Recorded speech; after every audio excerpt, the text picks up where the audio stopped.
Hey there, curious minds. Tonight, we're diving deep into the watery heart of an ancient kingdom, where rice ruled everything and the coming of the rains was more than just weather, it was life itself.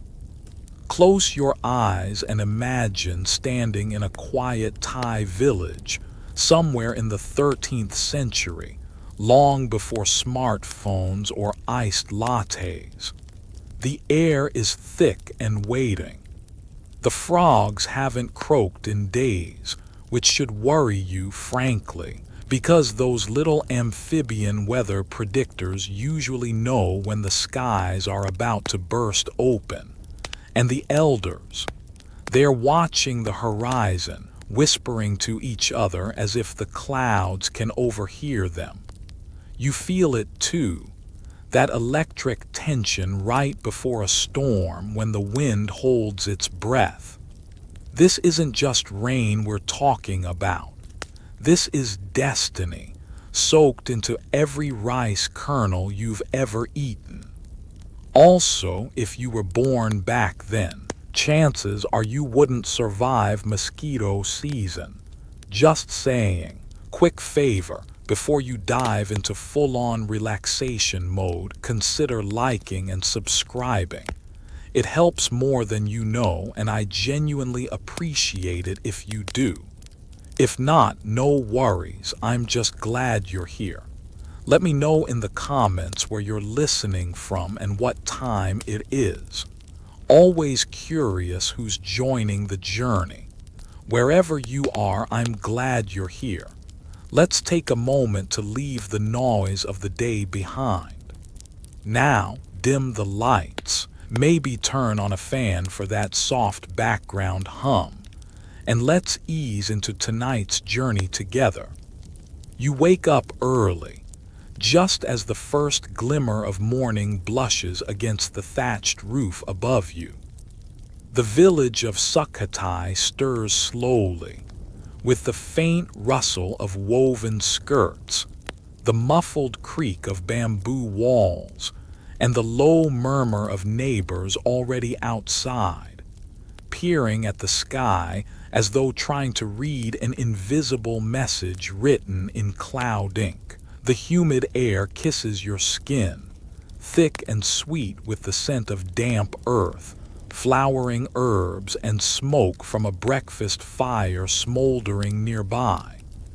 You wander barefoot past the rice fields, which shimmer in their skeletal, dry state, barren for now but full of whispering promise. Every step you take seems to sink slightly into the soil, as if the land is pulling you closer, telling you not yet but soon. Somewhere nearby, an old woman mutters as she rearranges spirit flags along the edge of a pond. She isn't talking to herself. She's talking to the spirits of water. According to ancient belief, the first true rain won't fall until the Naga, the powerful serpent beings who live beneath lakes and rivers, send word to the sky. You try not to stare too long at the statue of one near the temple entrance, its eyes glinting like wet sapphires, mouth curled in a sly smirk that says, "I know things you don't." The anticipation is everywhere. Even the animals act differently. Dogs bark at thunderless skies. Birds nest lower than usual. Frogs, normally loud enough to ruin naps, have gone silent, which sends a chill down your spine. The farmers begin whispering about it, the great silence before the return. There's an old saying passed down between harvests: when the frogs hold their breath, the heavens prepare their throat. This monsoon season, like everyone before it, is a gamble with no insurance policy. If the rain comes late, the rice won't root. If it comes too soon, it drowns the seedlings. And if it doesn't come at all, Let's just say it ends with more ghosts than grain. That's why the kingdom doesn't leave it to chance. From the king's court to the quietest farmstead, they sing, they offer, and they wait, with an anxious hope braided into every gesture. You walk past a group of children practicing rhythms on split bamboo sticks. Their tiny hands clap in time to a song about lightning's teeth and the sky's laughter. It's catchy. You hum along. Later, you learn it's actually a rice song, one meant to invite the clouds to join the game. These kids don't know meteorology, but they do know the language of ritual. That's the thing. Music here isn't art for art's sake. It's a contract with nature. A plea, a bargain, and sometimes, if the rice spirits are feeling generous, a celebration. The high priests of the temple aren't just spiritual leaders, they are rain advisors. Their robes may be clean, but their knowledge of weather cycles runs deep, passed down through verses and chants, so old no one really knows who wrote them. Some believe the original rain songs were taught by the Naga themselves, whispered into dreams, or carved into rocks by lightning. Historians still argue whether these songs evolved from indigenous animist practices or were formalized during the spread of Theravada Buddhism. The truth, of course, probably lies somewhere soggy in between. You're handed a palm leaf talisman by a young monk. He says it's a rain catcher, but don't get your hopes up. It won't literally catch rain. Instead, it's inscribed with syllables designed to echo the names of the cloud spirits, each fold and twist meant to invite their presence rather than demand it. Demanding rain, that's how you get thunderbolted. Best to ask politely. The mood in the village is cautiously festive. Pots are scrubbed and filled with jasmine water.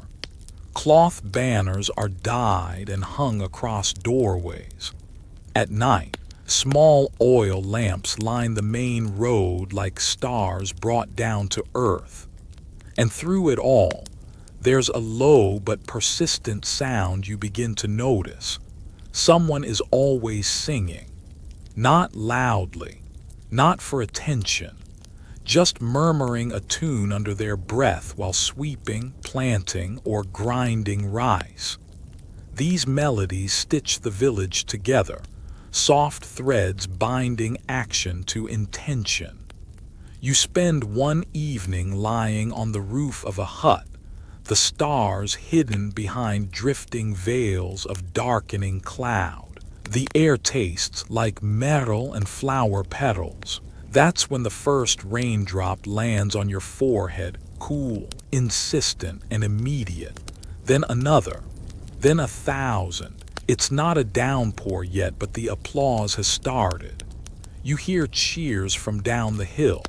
Someone beats a drum, slow and steady, mimicking the rhythm of the falling water. A small boy sprints past, arms raised like wings, laughing as the rain darkens his tunic. You watch as he stops, kneels in a puddle, and begins croaking like a frog. Then another child joins, then a third. Soon there's a chorus of croaking kids rolling in mud like miniature prophets. It's hilarious, and also kind of brilliant. Some believe that the frogs are messengers, that when they sing, they are reminding the clouds to keep their promises. So naturally, pretending to be frogs.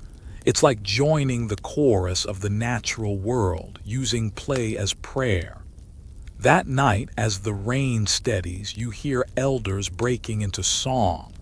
It's not polished or pretty. It's raw, nasal, rising and falling like the wind, a rice song unmistakably.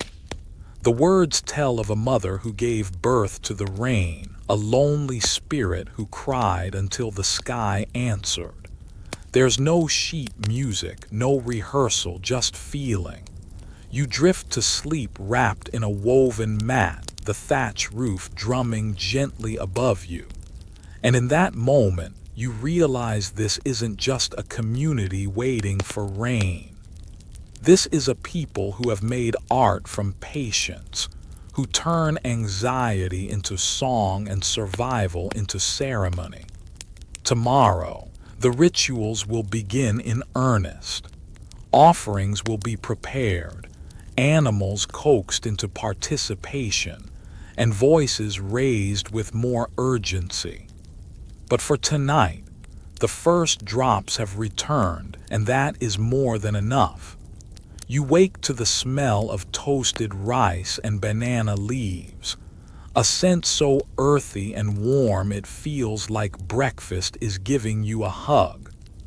Outside, mist curls over the village fields like a sleepy serpent reluctant to slither away. The rain from the night before still clings to every leaf, every blade of grass, and every rooftop like a gift reluctantly unwrapped.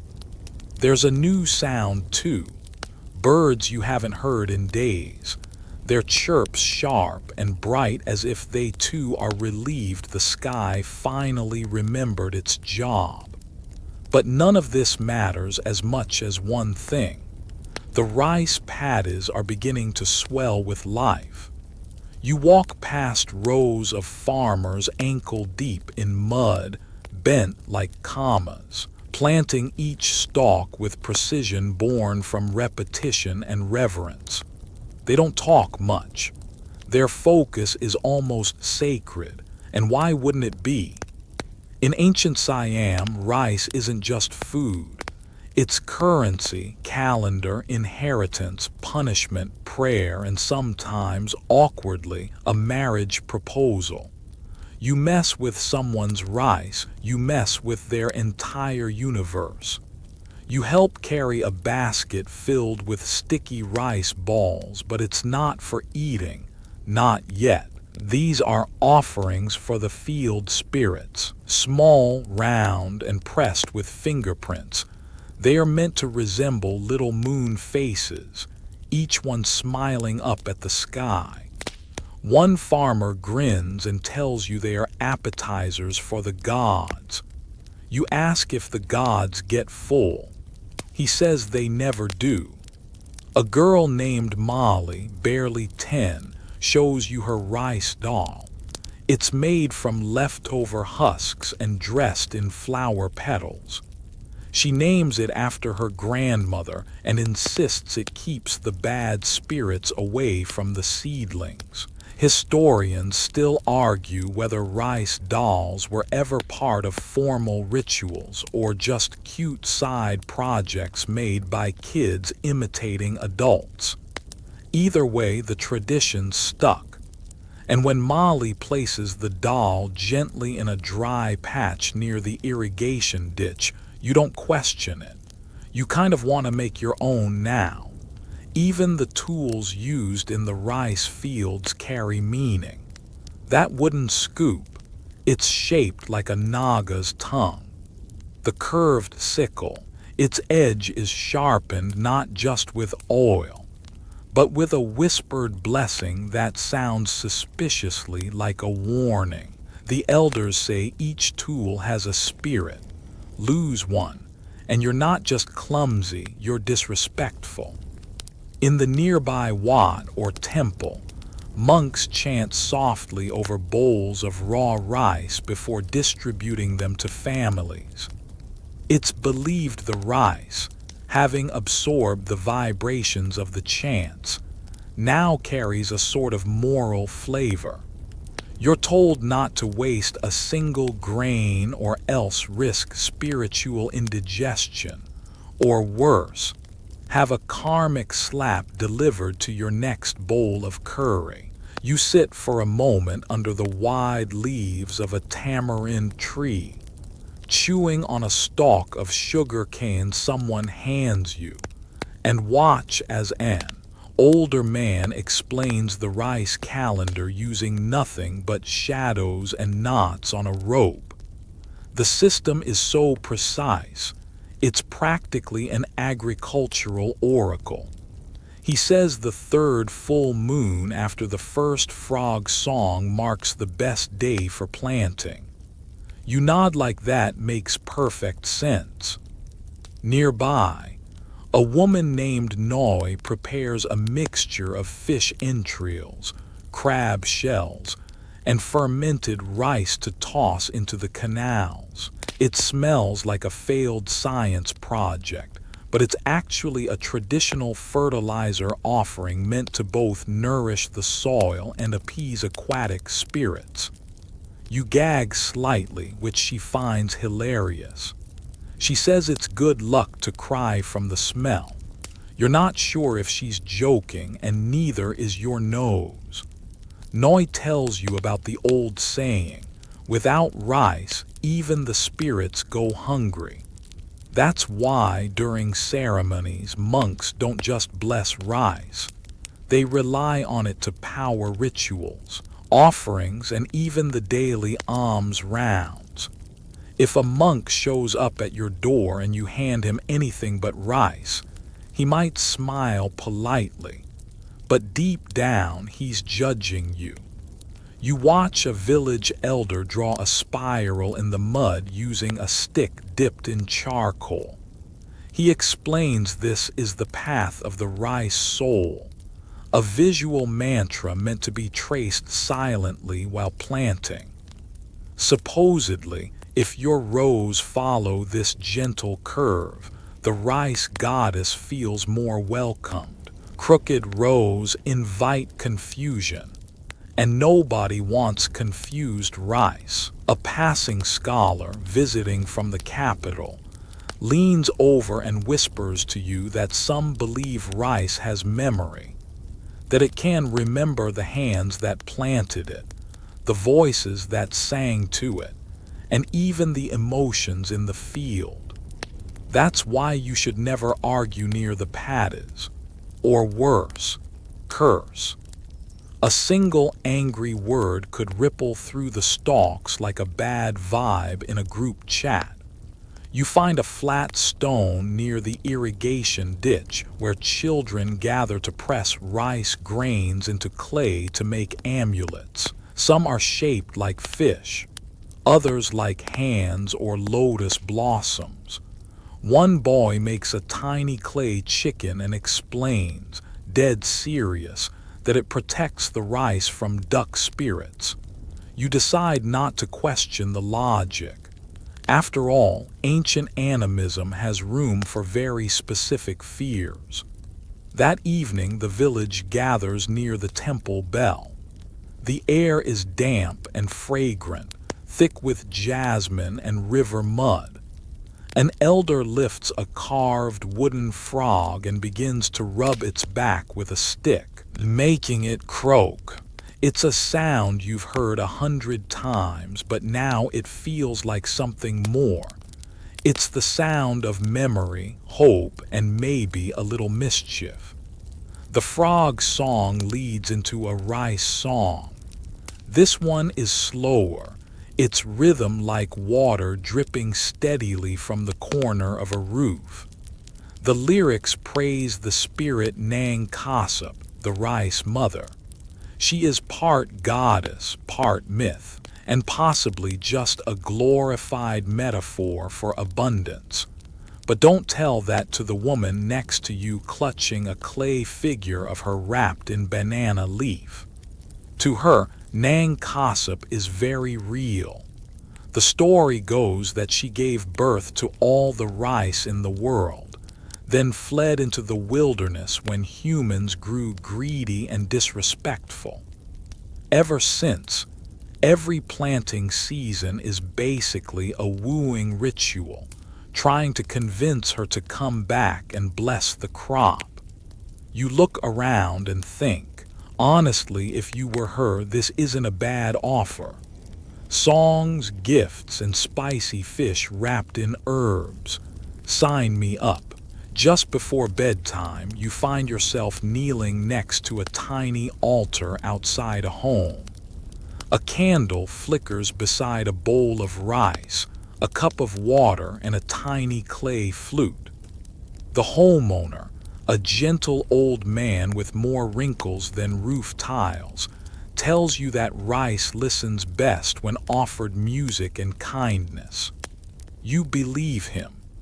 In this village, rice is not just food. It's the first and last guest at every event, the quiet god that lives in everyone's bowl. You wake to the thick breath of dawn, steam rising off the patties like smoke from a sleeping dragon. The rain has paused, but the air still pulses with humidity, as if the sky is reloading for its next downpour.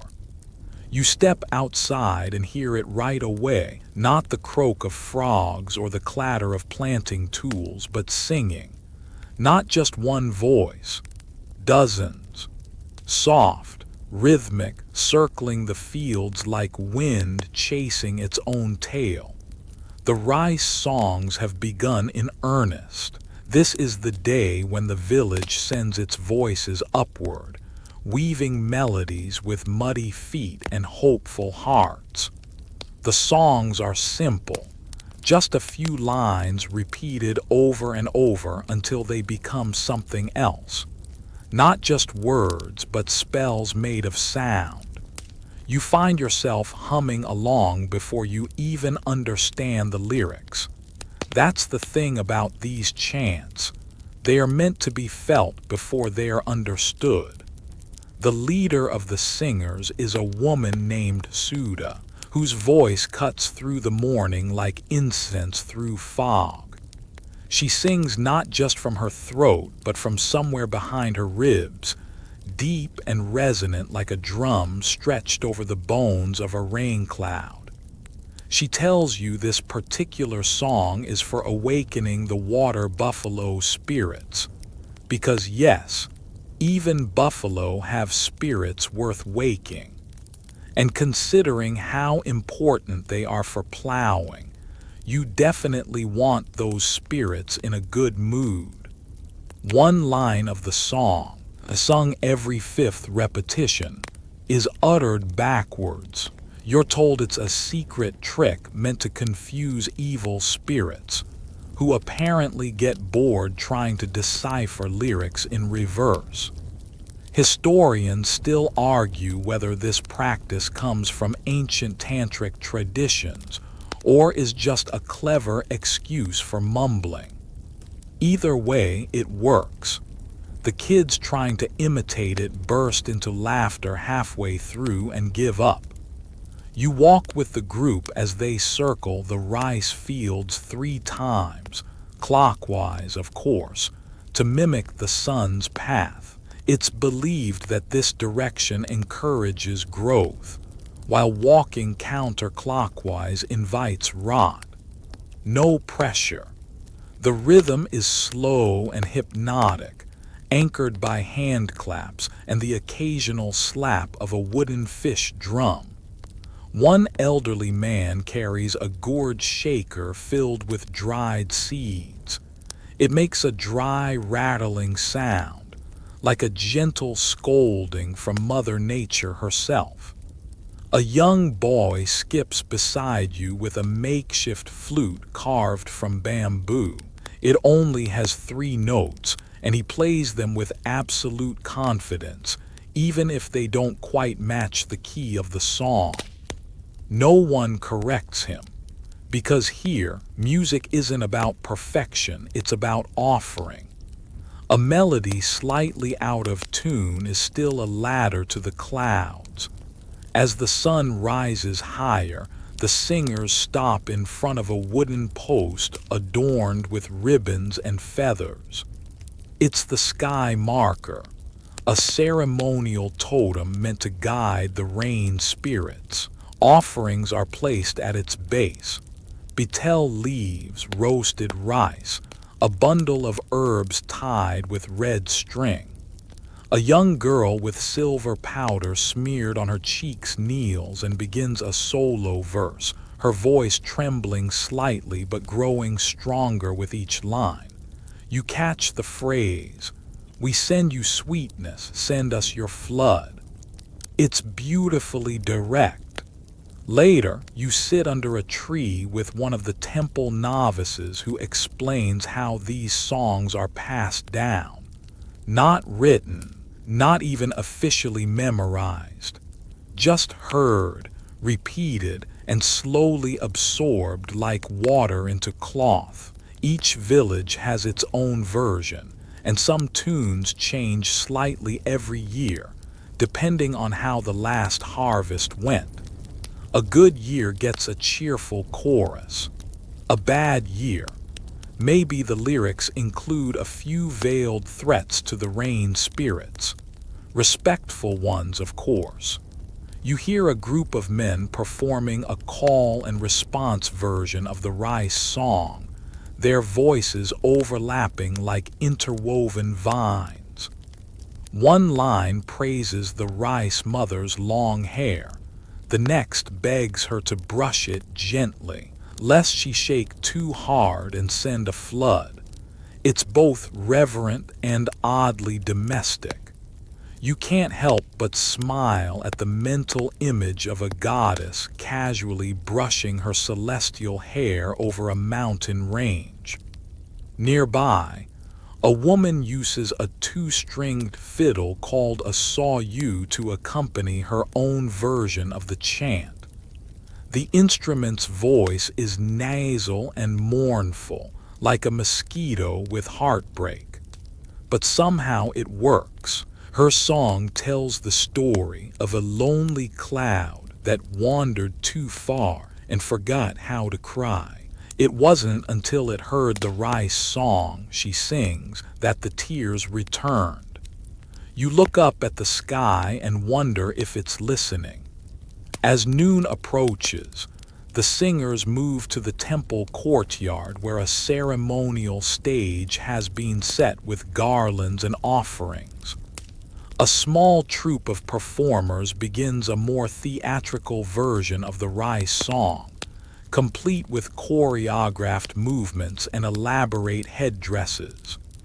The dance mimics the motion of planting, bending, straightening, sprinkling, waiting. You realize this entire kingdom has developed a kind of musical agriculture. Farming, but with choreography and vocal harmonies. One dancer wears a Naga mask so realistic you flinch a little when he turns your way. He slithers and twists through the mud as others chant the Naga's name in a rising spiral. The energy in the courtyard is electric, even under the heat of the day. Sweat glistens on foreheads like tiny blessings. Then comes a quiet moment. Everyone kneels, facing the distant hills. The singing stops. The instruments fall silent. Even the birds seem to pause. This is the listening break, a short window where the villagers believe the sky listens most clearly. You sit in the stillness, every sense heightened. You swear you can hear the clouds rustling above, considering their answer. Finally, a single note is sung, low, long, and trembling with meaning. It echoes off the trees, skips across the paddies, and vanishes into the clouds. Then, as if released from a spell, the village returns to motion. Pots clatter, laughter bubbles up, and someone hands you a bowl of rice cooked with coconut and mango, sweet, warm, and suspiciously effective at ruining all future desserts. You ask one elder if he believes the songs actually cause the rain. He shrugs and says, "We sing because we are alive. If the rain listens, even better." Then he chuckles and adds, "But when we stop singing, that's when you should worry. That night, as shadows stretch across the fields and the stars flicker awake, the singing continues. But now it's softer, more intimate.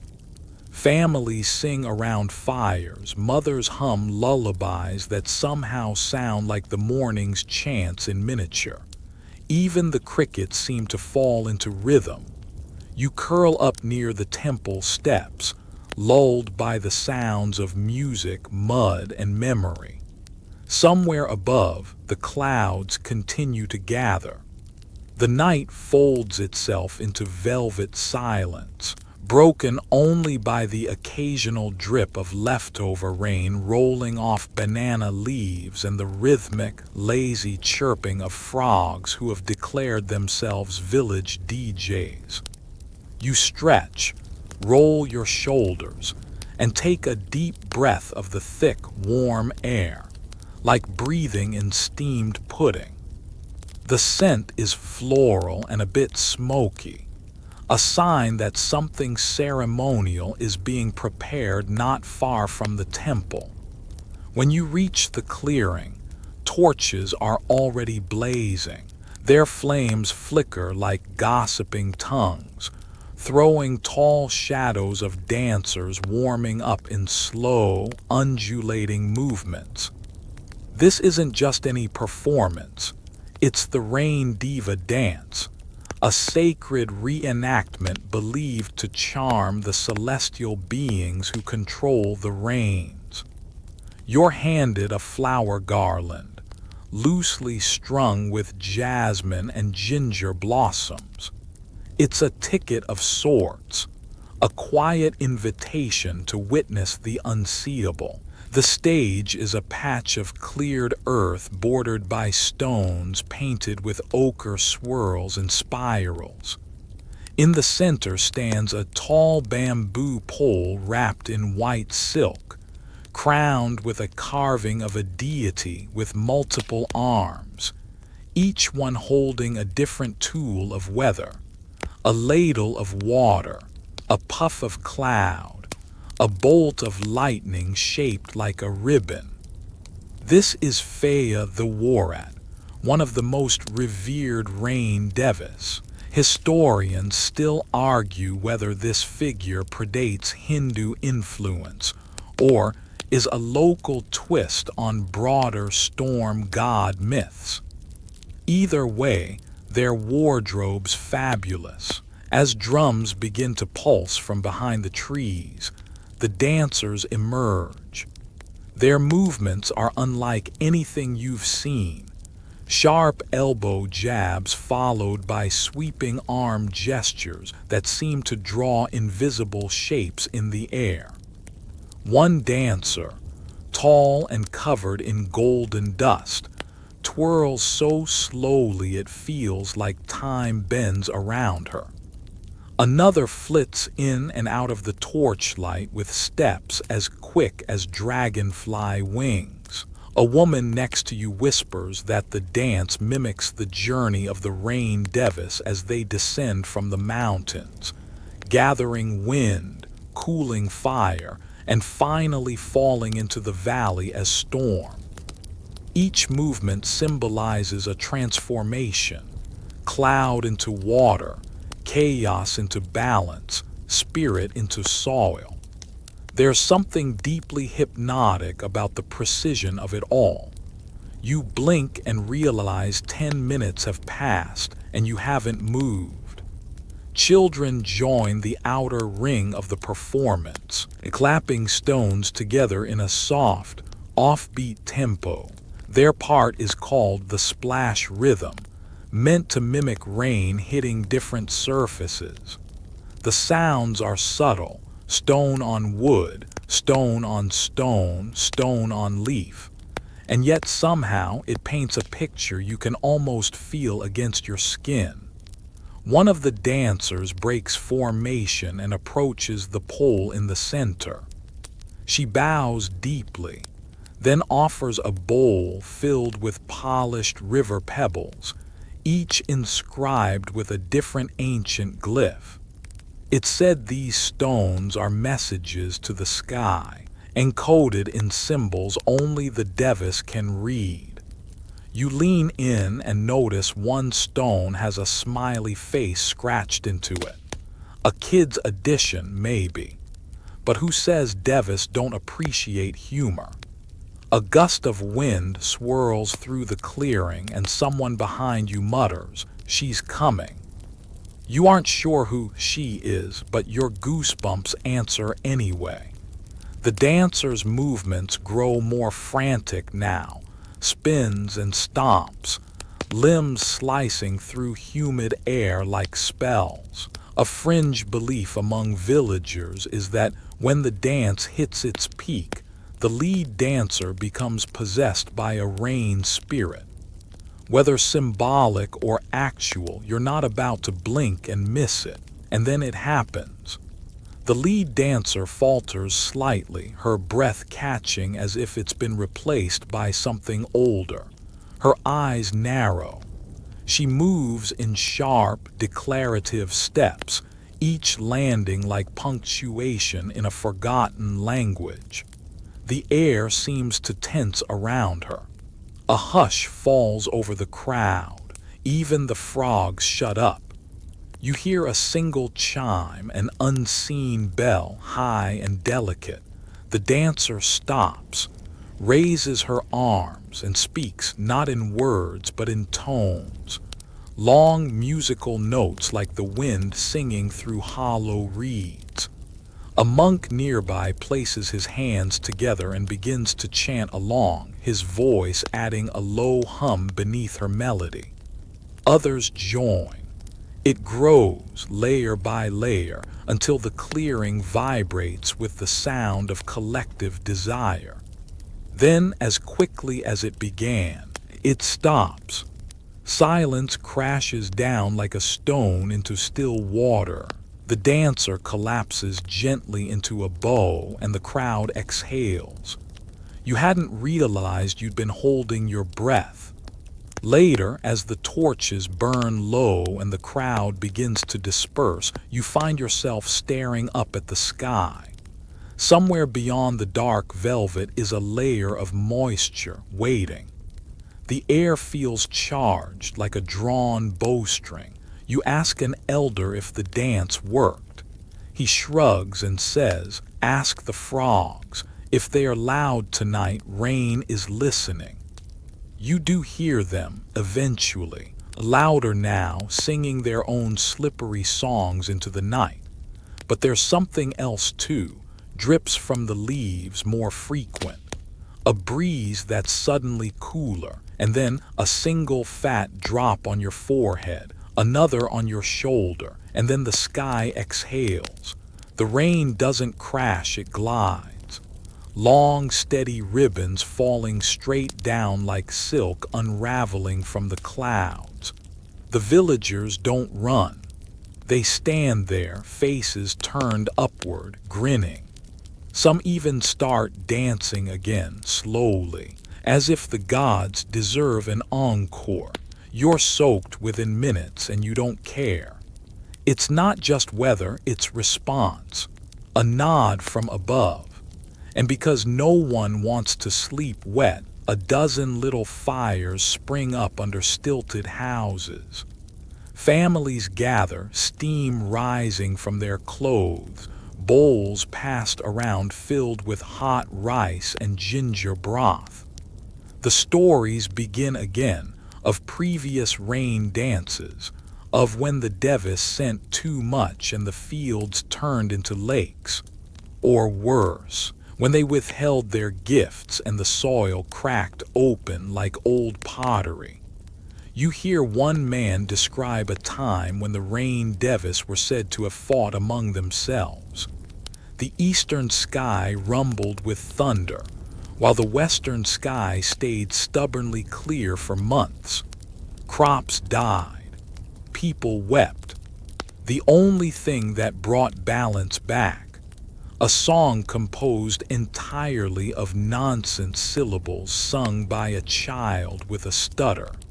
He says no one remembers the song, but they remember the miracle. You dry your feet by the fire.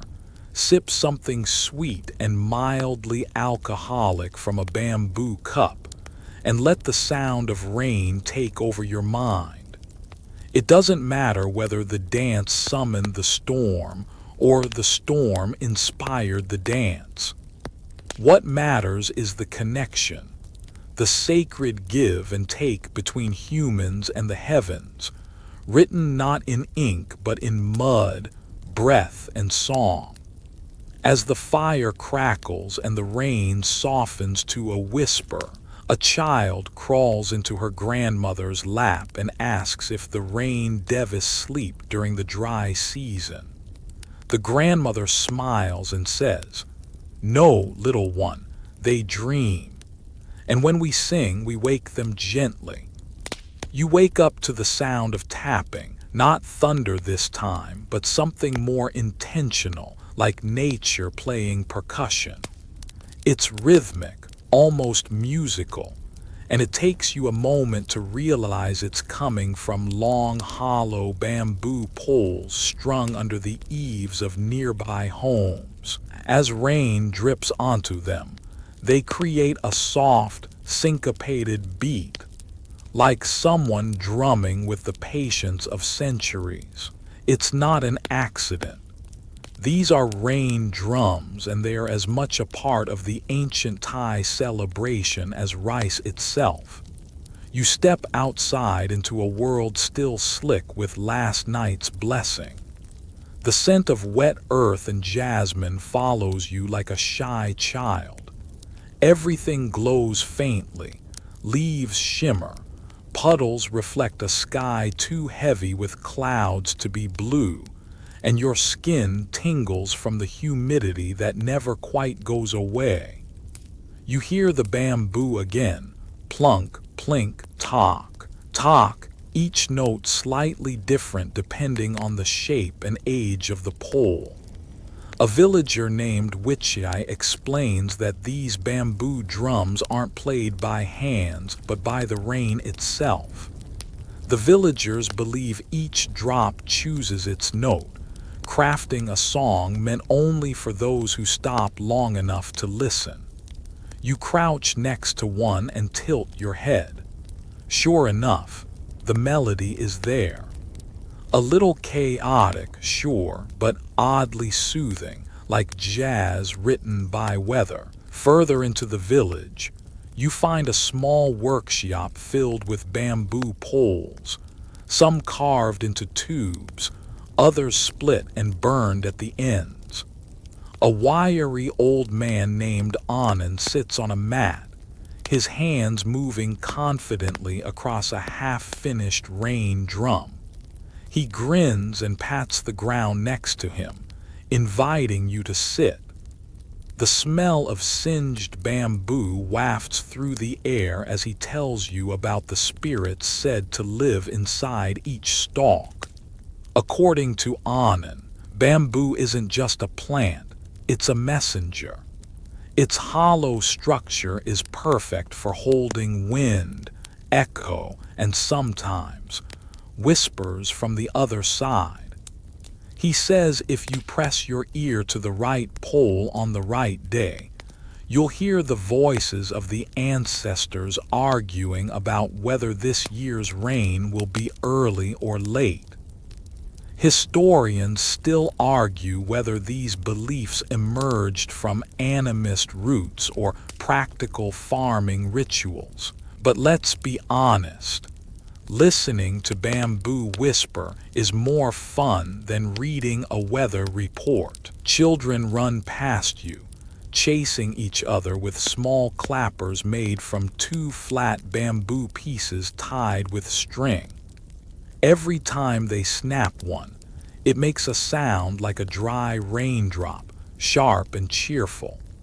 One girl tells you they are called crab, and they're used to accompany certain rain chants.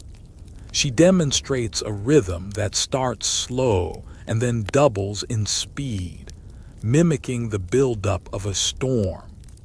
Her little brother jumps in with a wild freestyle that ends with him falling into a puddle. The spirits of rain apparently love slapstick. You're led to the village shrine where the largest of the bamboo rain drums is kept. It's suspended on 4 carved stilts and surrounded by garlands of marigold and lemongrass. An elderly woman named Molly stands beside it, holding a mallet wrapped in banana leaves. She tells you this drum is played only once a year, when the village feels the rain needs reminding. With great care, she strikes it once. The sound is deep, thunderous but not loud. It rolls through your bones like distant thunder in a dream. Everyone nearby stops what they are doing. Even the chickens freeze. Molly closes her eyes and listens as if waiting for an answer. After a long moment, she smiles. "It remembered," she says. No one asks her what she means. You don't either. You just let it settle in your chest like a small, warm stone. A scholar visiting from the city tells you these bamboo instruments predate written Thai language. They've been found in archaeological sites buried under layers of flood sediment, still intact, still hollow, still capable of sound. Some say they were used to call to the Naga. Others believe they marked planting times or warned neighboring tribes of changes in weather.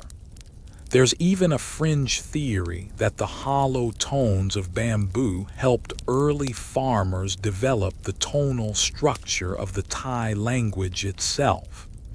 Scholars argue, yes, but bamboo doesn't. It just keeps singing. Later that day, a procession begins. A group of villagers carry a 10-foot-long bamboo pole painted with celestial symbols and adorned with feathers.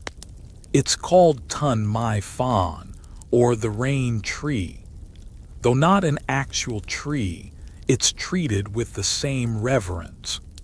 Children toss flower petals onto the path ahead, while elders sing a chant that starts low and gradually builds until it sounds like the wind is being harmonized.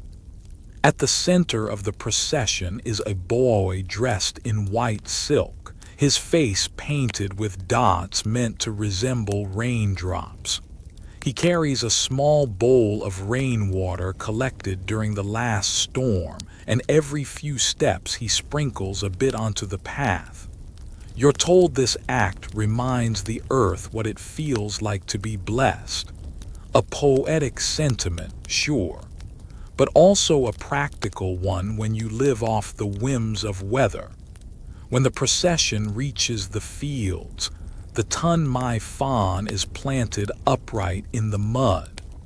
People gather around, placing offerings at its base. Bowls of rice, bundles of herbs, tiny flutes carved from green bamboo. Then the drumming begins again, not from hands but from rooftops. Rain has returned, a little stronger this time, as if answering the call. You're handed a small bamboo shaker filled with dry rice grains and encouraged to join in. The sound is gentle, more of a SHH than a beat, but it blends beautifully with the rain and the deeper bamboo tones bouncing from house to house. You move with the rhythm, slow and deliberate, like stirring a pot of soup with your whole body. As evening descends, torches are lit, casting flickering shadows across the Tun Mai Fan. A group of teenagers set up a circle of smaller bamboo poles and begin to improvise a performance. Each takes turns tapping out rhythms while others create melodies by blowing across the open tops like panpipes. The result is wild, chaotic, and surprisingly catchy. You find yourself clapping along, unsure of the pattern but enjoying the mess of it all. The performance ends with a story, a kind of spoken word piece passed down from elder to youth, about a time when the bamboo spirits grew angry because someone used their stalks to make arrows instead of instruments. The punishment: 10 years of drought. You laugh nervously, but no one else does. A final act of the night involves sleeping offerings, small woven mats placed under the bamboo poles where villagers hope the spirits will rest during the night. Each mat is adorned with a carved figurine, a tiny pillow, and a drop of honey. You place one down yourself, not entirely sure what you're doing, but feeling strangely connected to something older than explanation. As you drift off that night, curled on a porch listening to the rain drums continue their subtle song, you wonder whether the bamboo remembers everything it's ever heard. The laughter, the arguments, the prayers, the thunder. Maybe the bamboo doesn't just carry sound, it carries memory, and tonight it's sharing a lullaby it's been humming for 1,000 years. You wake up to the sound of tapping, not thunder this time, but something more intentional, like nature playing percussion. It's rhythmic, almost musical, and it takes you a moment to realize it's coming from long, hollow bamboo poles strung under the eaves of nearby homes. As rain drips onto them, they create a soft, syncopated beat, like someone drumming with the patience of centuries. It's not an accident. These are rain drums, and they are as much a part of the ancient Thai celebration as rice itself. You step outside into a world still slick with last night's blessing. The scent of wet earth and jasmine follows you like a shy child. Everything glows faintly. Leaves shimmer. Puddles reflect a sky too heavy with clouds to be blue, and your skin tingles from the humidity that never quite goes away. You hear the bamboo again. Plunk, plink, talk, talk, each note slightly different depending on the shape and age of the pole. A villager named Wichai explains that these bamboo drums aren't played by hands but by the rain itself. The villagers believe each drop chooses its note, crafting a song meant only for those who stop long enough to listen. You crouch next to one and tilt your head. Sure enough, the melody is there. A little chaotic, sure, but oddly soothing, like jazz written by weather. Further into the village, you find a small workshop filled with bamboo poles, some carved into tubes, others split and burned at the ends. A wiry old man named Anand sits on a mat, his hands moving confidently across a half-finished rain drum. He grins and pats the ground next to him, inviting you to sit. The smell of singed bamboo wafts through the air as he tells you about the spirits said to live inside each stalk.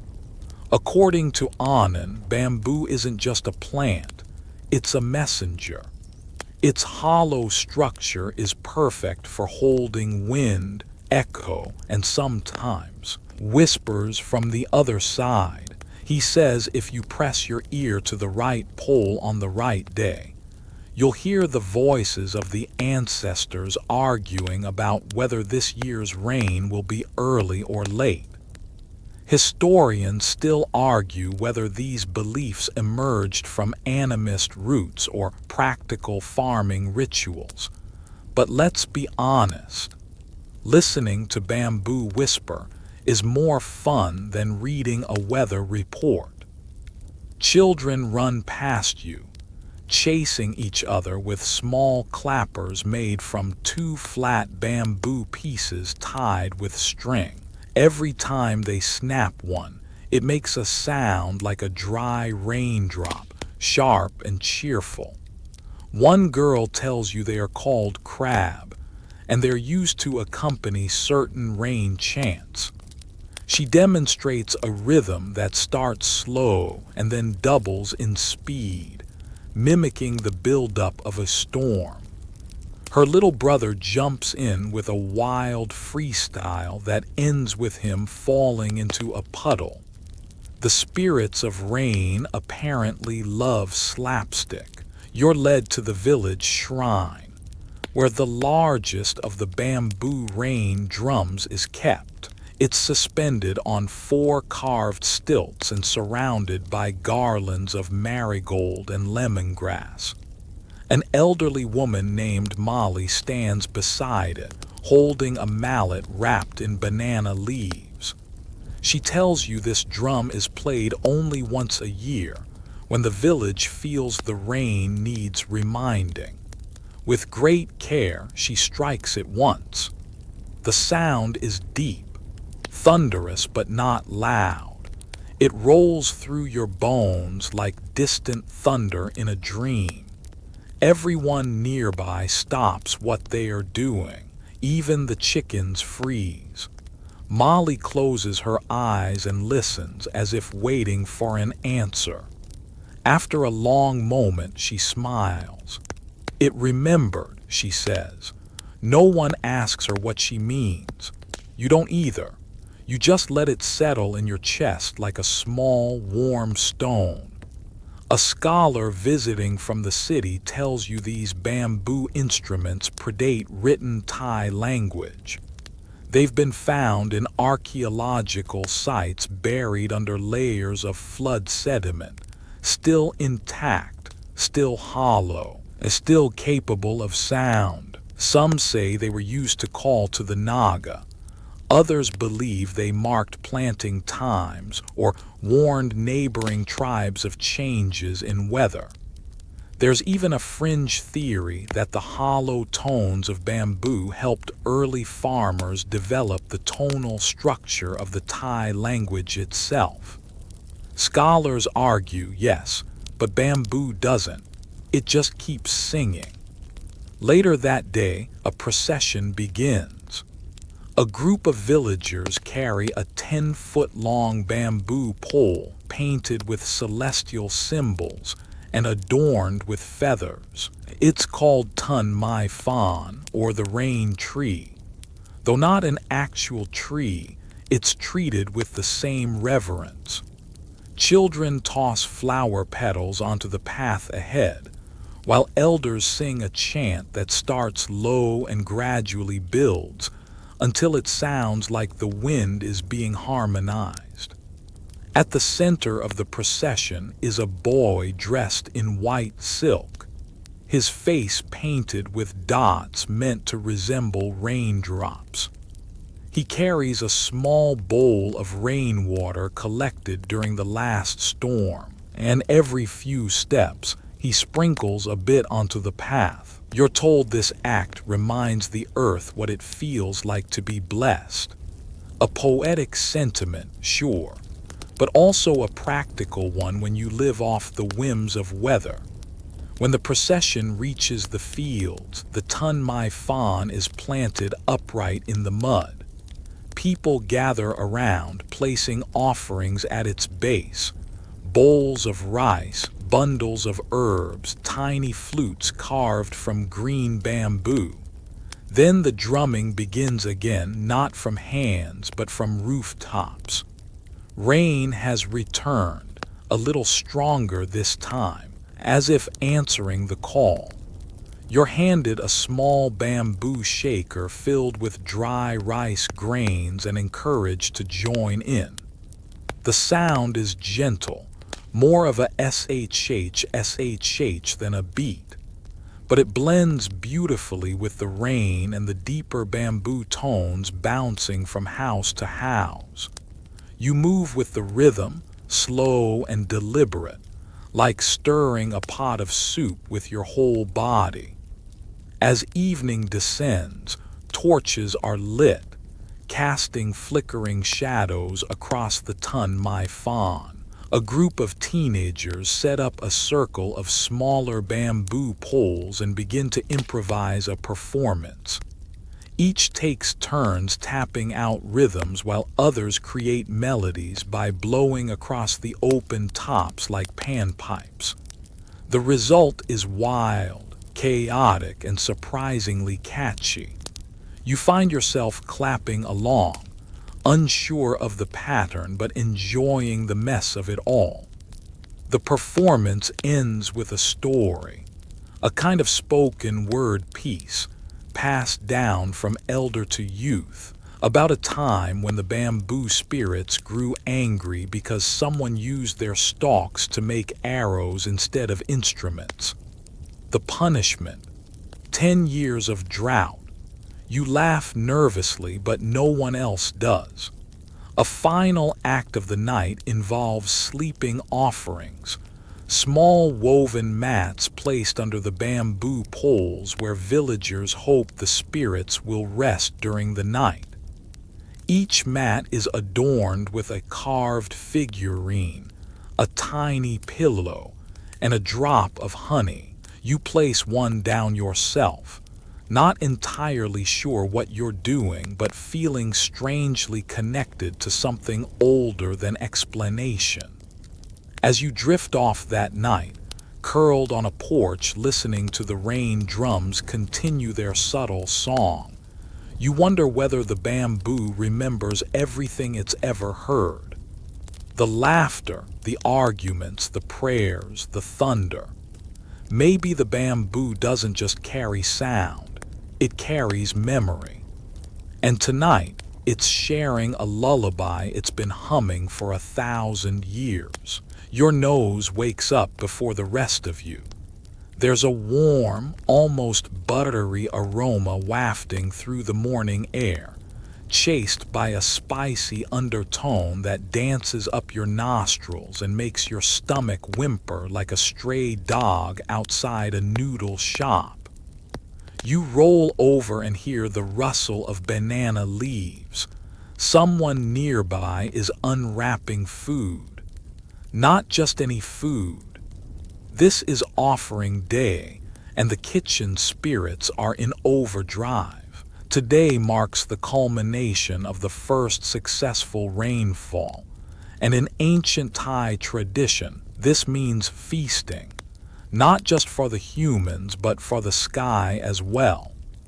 You wander toward the village central pavilion, your path lit by trays of food carefully placed at crossroads, fence posts, and even the base of trees. Each one a gift for a different spirit or deity. Your guide, a cheerful woman named Dao, is already fanning sticky rice in a bamboo basket the size of a satellite dish.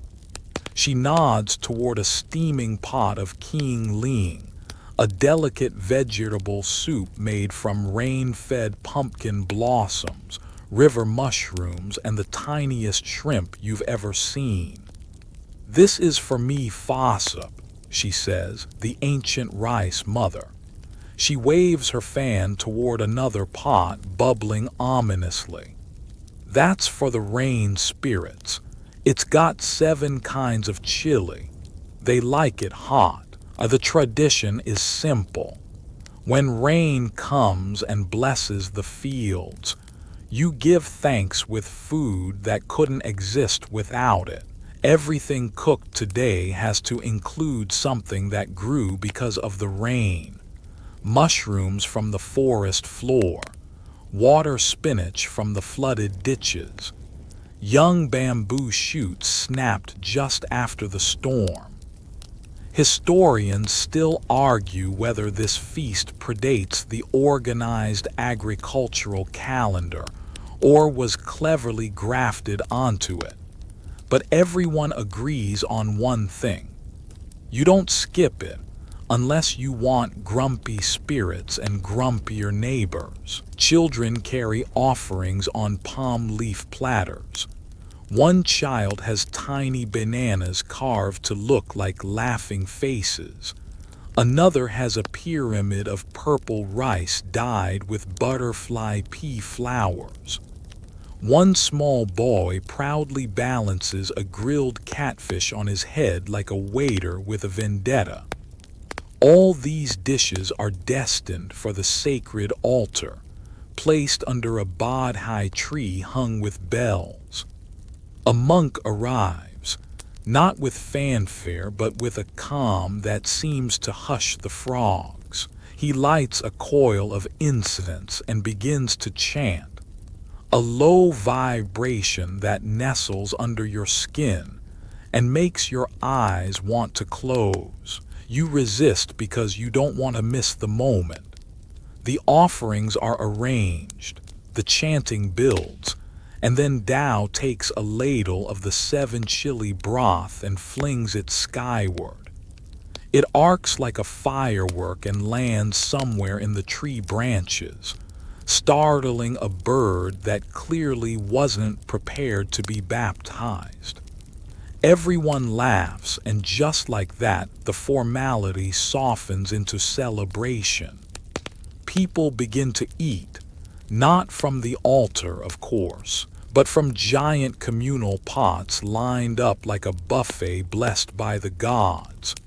You try something called Karo Tom Mad, a sticky rice parcel filled with banana and black beans, steamed inside a banana leaf.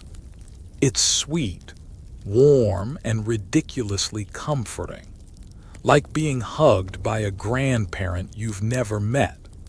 Someone hands you a clay cup of rain tea, literally rainwater steeped with lemongrass, ginger, and a twist of lime leaf. You sip it and taste the storm from 2 nights ago. Near the edge of the pavilion, a storyteller sits cross-legged, surrounded by children sticky with coconut syrup.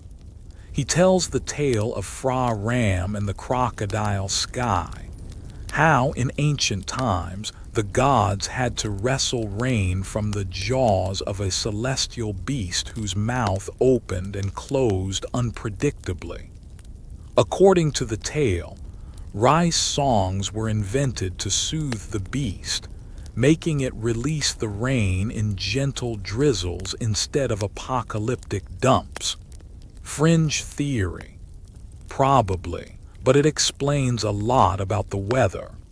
As the feast continues, so do the offerings, not just to gods but to each other. Neighbors exchange dishes. Families from the next village arrive with woven baskets, and no one leaves without a full belly and at least 3 unsolicited parenting tips. It's like a potluck crossed with a divine favor exchange. One man brings a soup so spicy it clears your sinuses for the week. Another family sets up a dessert stall with lad cham, a green jelly noodle served in sweetened coconut milk, so cold it practically time travels your tongue. There's a strong belief that food tastes better when shared after rain. Something about the way moisture hangs in the air amplifies the aromas, makes the spices bloom more boldly, and turns every bite into a memory in waiting. You think about this as you chew on a charred rice cake that tastes like thunder and molasses. Toward the afternoon, attention shifts to a more playful tradition, food for the clouds. Children are given colorful paper lanterns shaped like pineapples, birds, and confusingly umbrellas. Each lantern is tied with a packet of puffed rice and sesame candy. At sunset, the lanterns are lit and released into the sky with a chant that goes something like, "Eat well, float far, And don't forget us when you storm again. One lantern gets stuck in a mango tree, and a chorus of laughter erupts. The cloud spirits must be on a diet. Someone jokes. Another floats cleanly into the evening, its glow fading into the mauve sky like a tiny traveling kitchen. You watch it drift and wonder if there's a place above where all these edible prayers end up. Maybe the clouds really are full because of sticky rice. As darkness deepens, music begins. Not solemn chants this time, but playful folk songs accompanied by two-string fiddles and palm-slap drums. Couples dance in the mud, slipping occasionally but always laughing.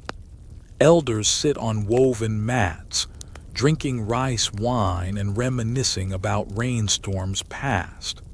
One woman insists she once saw a rainbow touch down in a rice field and disappear with a crack like lightning. Her friends roll their eyes, but nobody dares say she's wrong. A little girl crawls into your lap with a half-eaten banana and asks if the sky ever gets full from all this food. You think for a moment, then say, maybe that's what thunder is. The sky's way of burping politely. She giggles and offers you the last bite. You accept. It's only fair. The feast winds down slowly like a fire that knows it's not ready to go out. People lounge in clusters, full-bellied and sleepy, telling stories that meander and overlap like tributaries after the flood. One last round of rain tea is passed around in silence, everyone sipping in unison like some ancient toast without words. You feel the air shift, cooler now, the kind of cool that suggests the rain has done its work and the night wants to rest. But before bed, there's one final ritual. Tao returns with a small clay bowl filled with glowing embers and crushed herbs. She waves it around you 3 times, whispering a blessing meant to invite peaceful dreams and no stomachaches from overeating. It smells like lime, basil, and something nostalgic. You lie down under the stars, the sounds of soft conversation and crackling fires fading into background hum. The last image you see before sleep takes you as a child skipping in the mud, holding a lantern shaped like a chili pepper. Somewhere overhead, a cloud may be chuckling. You wake to the slow drip of water off a leaf's edge, one lazy droplet at a time plinking onto a lotus petal already heavy with dew. The world smells damp and sweet, like wet grass, morning charcoal, and the distant tang of fermented fish paste, which sounds worse than it tastes, promise. Today is a dancing day. Not just any dance either. This is the Fontaine, the candle dance, done in honor of the rains, and you've been warned. It's impossible to watch without your feet getting itchy. People are gathering in the temple courtyard, weaving in from every dirt path and bamboo bridge like a living tide. They wear bright clothes, not because it's a fashion show, but because the rain likes color, at least according to Auntie New, who insists her bright pink sarong has guaranteed rainfall 3 years running. There are rumors of other dances too, ones not meant for human eyes. Some say deep in the jungle, when the rain falls just right, spirits do their own quiet sways among the ferns. Historians still argue whether the formalized rain dances we see now were shaped more by royal pageantry or village improvisation. But either way, they've got rhythm. You settle cross-legged on a woven mat, joining a circle of villagers already snacking on crispy rice crackers that look suspiciously like sun-fried UFOs. The music begins with a slow beat, a palm drum tap-tap-tapping like a lazy heartbeat, followed by the chiming peal of tiny cymbals. Then the dancers appear, dozens of women, young and old, moving in perfect, almost hypnotic unison. Each one holds a candle in either hand, and when they tilt and glide, the flames seem to write secret letters in the damp air. Their fingertips curve like vines, wrists twisting slowly, ankles gently stomping just enough to disturb the earth below. It's not a wild dance, it's deliberate, graceful, a conversation between human bodies and wet soil. Every motion is a thank you, every gesture an invitation. Come again, rain, stay a while. A girl beside you hums softly, echoing the melody. She tells you the candles aren't just decorative. They show the spirits the way, she says.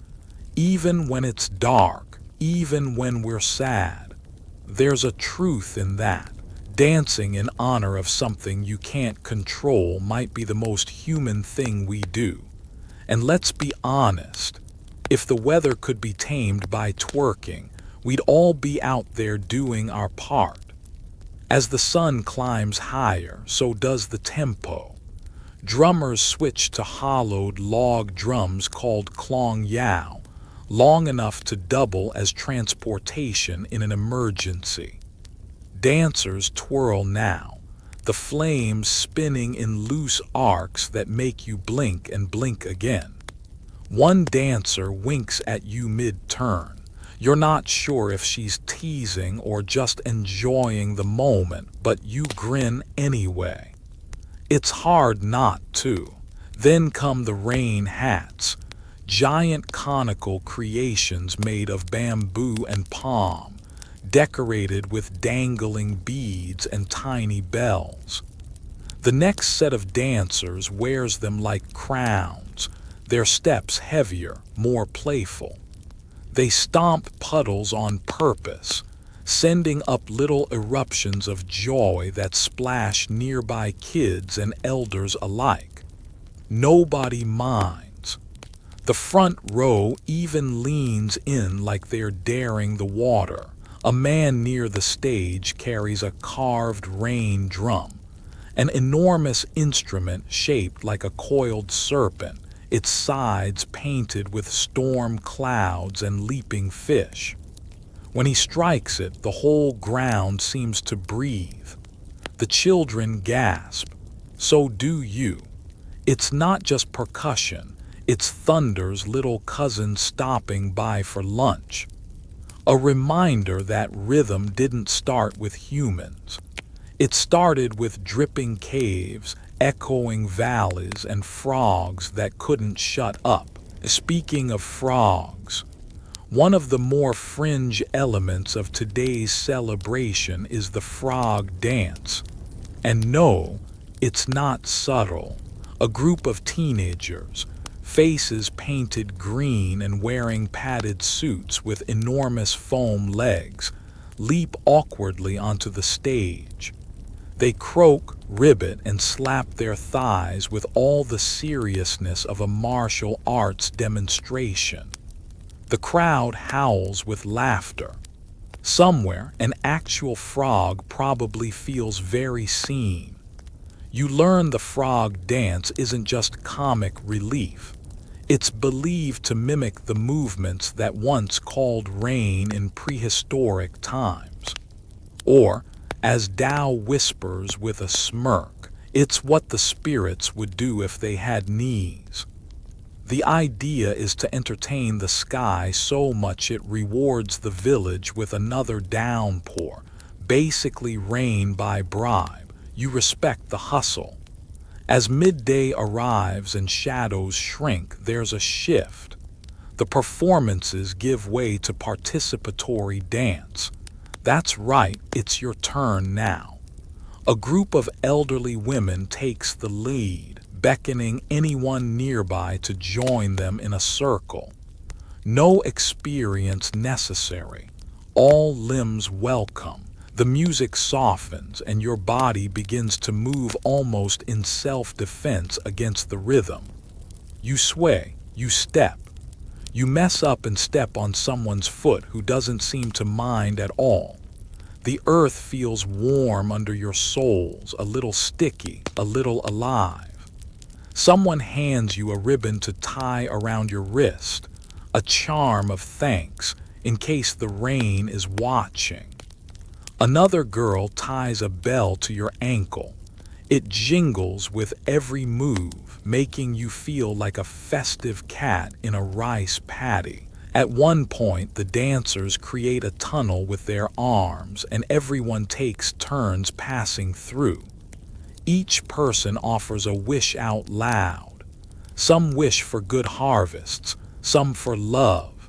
One boy wishes for more mangoes and fewer math lessons. Your turn comes.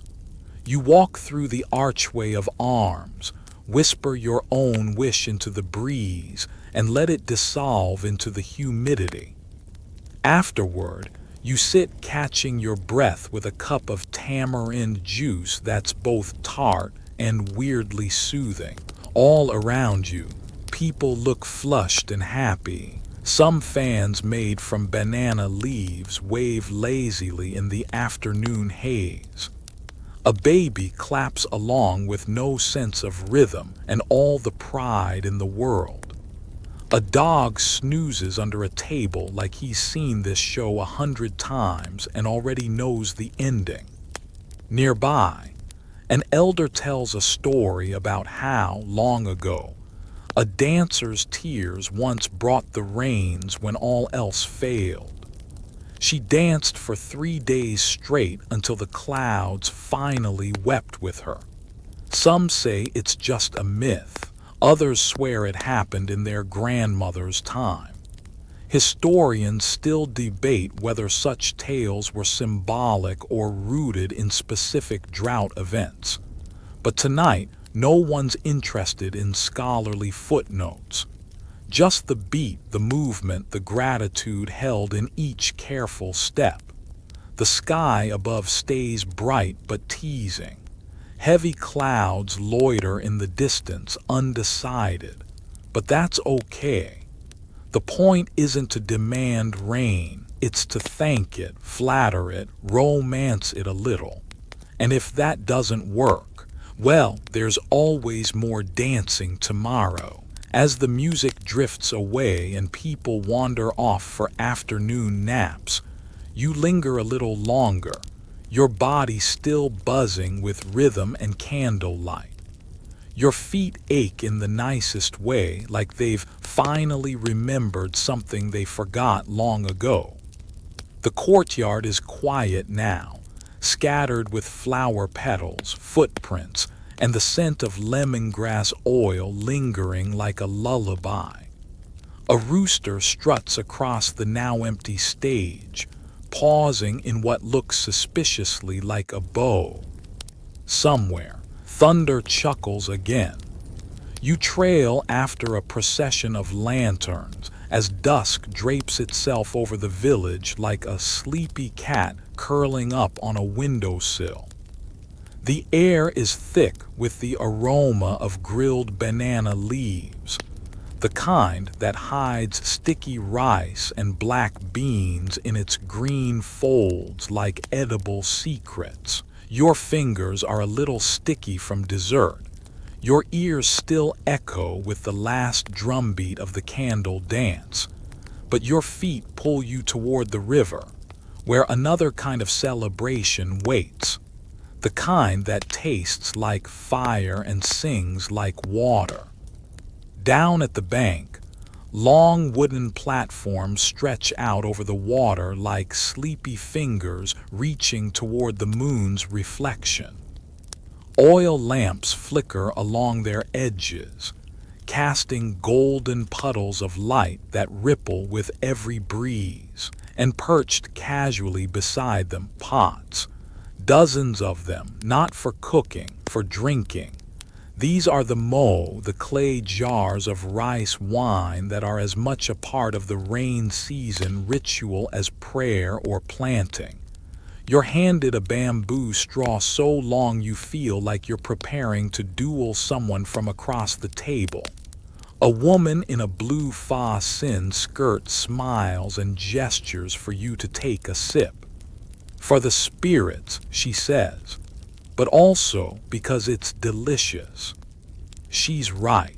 The wine is cloudy, sweet, and somehow fizzy in a way that makes your cheeks instantly warmer.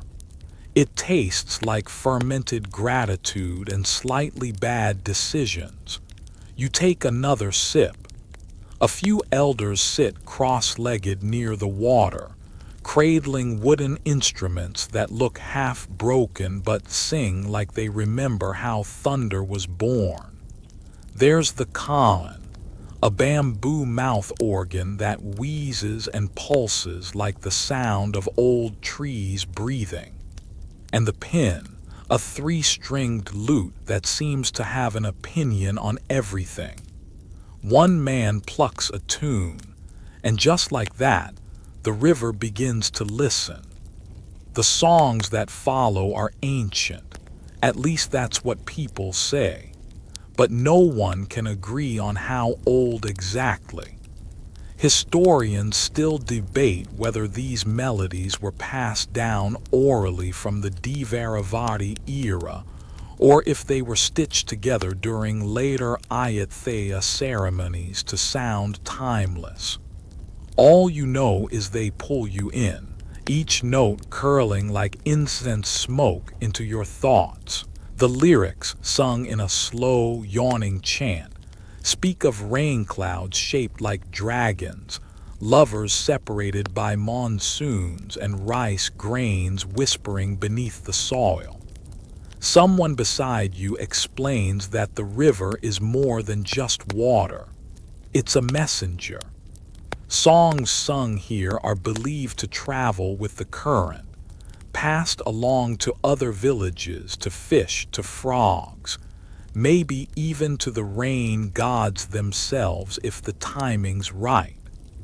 And with the right mix of music and moonlight, the river answers, not with words, but with wind, with scent, with the kind of hush that says you've been heard.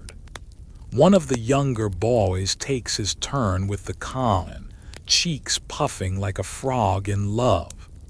The tune he plays is cheeky, something about a water buffalo falling into a cooking pot, and the whole crowd erupts in laughter. Humor, it turns out, is another gift to the rain.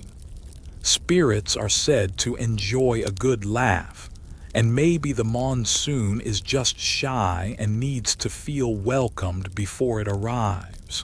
You offer your own giggle to the sky just in case. In a quieter moment, a woman next to you hums something softer, a lullaby, a memory. Her voice is rough around the edges, weathered like river stones. She says she sang that same song to her son when he was a baby, during a long drought when the air cracked like old paint. That year she danced barefoot every morning and offered sticky rice to the river each night. The rains came late, but they came. You must never stop singing, she tells you, even if your throat dries up, especially then. Nearby, the rice wine is flowing faster now. Someone has produced a homemade instrument that looks like a giant slingshot but somehow keeps perfect rhythm.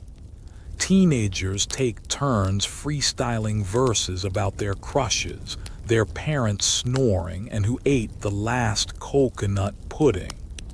The crowd cheers after every line, not because they are poetic, but because they are brave. Singing aloud here isn't about perfection. It's about presence. Each voice, whether cracked or clear, adds another drop to the offering bowl of sound. And of course, with enough rice wine, the dancing begins again. But this time it's sillier, looser, and significantly more horizontal. People sway like reeds caught in lazy river currents. At one point, a chicken joins in, looking as confused as you feel but oddly committed to the beat. You and your new friend Dao attempt something that's half tango, half accident, and end up in the grass, laughing so hard you forget to breathe for a second. The fireflies arrive uninvited and completely perfect, blinking along in slow sync with the rhythm. Some people try to catch them, others just watch. You lie back, head cradled in folded arms, staring up at the stars that peek through fast-moving clouds. The wine buzzes gently in your limbs, like a friendly swarm of bees that's just here for the music. Someone lights a bundle of dried herbs near the water, sage, lemongrass, and a bit of old ginger, and lets the smoke drift toward the river. It's not incense exactly. It's more like a flavor for the night air, something to remind the ancestors that this isn't just a party, it's a communion. A thank you note disguised as celebration. Then comes the rak nam, the moment of offering. Each person tears off a little piece of leaf, fruit, or cooked rice and places it on a small floating raft. These aren't fancy krathongs like the ones used in Loy Krathong Festival. These are humble, simple, banana leaves folded like envelopes. You place yours gently on the river and watch it drift away. Some carry messages whispered aloud. Some hold silence. A few even carry the names of people missed. Lost grandparents, old lovers, the kid who moved to Bangkok and never looked back. You find yourself whispering too. Not sure what you're saying, only that it's true. And as your offering catches the current, you swear you see a glint of moonlight ripple in approval. There's an old belief, Tao tells you as she refills your bamboo cup, that if your raft returns to shore, your wish will come true. But if it disappears forever, the spirits have taken it directly. Both are good, she says. Just different kinds of good. You nod, pretending you're not tearing up, blaming the smoke or maybe the wine, even though you know better. You stay until your legs go numb and your head feels light. The river hums a slow lullaby now, nothing like the songs from earlier. It's the kind of melody you don't notice until you're half asleep, the kind that wraps around your thoughts like wet silk. A dog howls once in the distance. Somewhere, a baby giggles mid-dream. And across the water, a raft finally slips out of sight. You wake the next morning with a taste like sweet smoke and fermented rice on your tongue. A slight crick in your neck from falling asleep under a banana tree, and the curious sensation that your dreams were directed by someone who moonlights as a spiritual consultant. The riverbank is quiet now, save for a few sleepy roosters pretending they were up first. The embers from last night's celebration smolder softly, like they are still trying to finish a song no one else remembers. Today, though, something heavier stirs in the air. Not in a bad way, just in a way that makes your skin extra aware of the breeze. People move more deliberately. Even the chickens seem solemn, as if they've been reminded that the rain isn't all dances and wine. Sometimes it needs guidance. Sometimes it needs to be summoned. And for that, the village turns to one person, the Mo Fai, the shaman. You spot them by the central shrine, not wearing feathers or bone jewelry like a Hollywood movie might suggest, but in a simple robe of deep indigo, fingers stained with herbs and soot. They are old but not fragile, more like a gnarled banyan tree that's seen at least a dozen floods and didn't flinch once. Their voice carries like a whisper wrapped in thunder, and when they walk, people make way not out of fear, but reverence. It's like watching gravity in human form. The shaman doesn't operate on a schedule. You can't just knock on their hut and book a rain ritual for Thursday at 3 p.m. Instead, they read the clouds, the dreams of frogs, the shape of how smoke curls from cooking fires. When the signs are right, the ritual begins. And today, apparently, the signs are singing. Children gather ingredients like it's a treasure hunt: fragrant basil, turmeric root, bundles of lemongrass, a pinch of ash from last night's fire, and a frog figurine carved from bamboo. Everything has a reason: the basil for protection, the ash for continuity, the frog for its song. Rain listens to frogs, someone tells you. Frogs are the first to call it home. The villagers carry the offerings to a small grove near the rice fields, where the earth still remembers the shape of ancient footsteps. This isn't a temple exactly, but you can feel the hush settle around you as surely as if sacred walls rose around you. The shaman draws symbols into the soil using a stick and their own thumb, slow and rhythmic. You can't recognize them, but they feel like sentences too old for paper. Then the chant begins. It's not loud. In fact, it's barely above a murmur. Just syllables repeated in a low, steady rhythm like heartbeat echoes in a cave. You catch fragments, names of spirits maybe, pleas perhaps, warnings.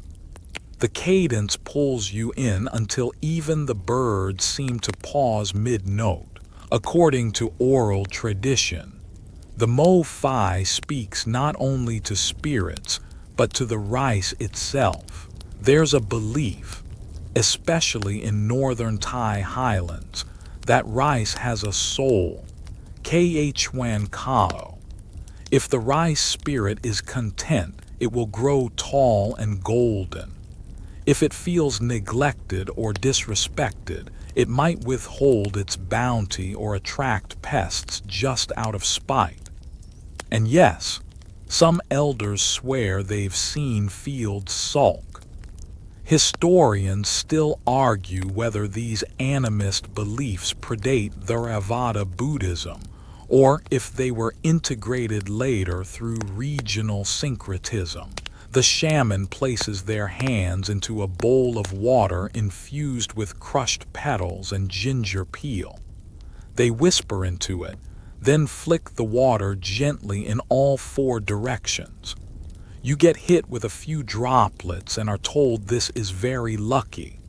It feels more like a blessing disguised as hydration, but you'll take it.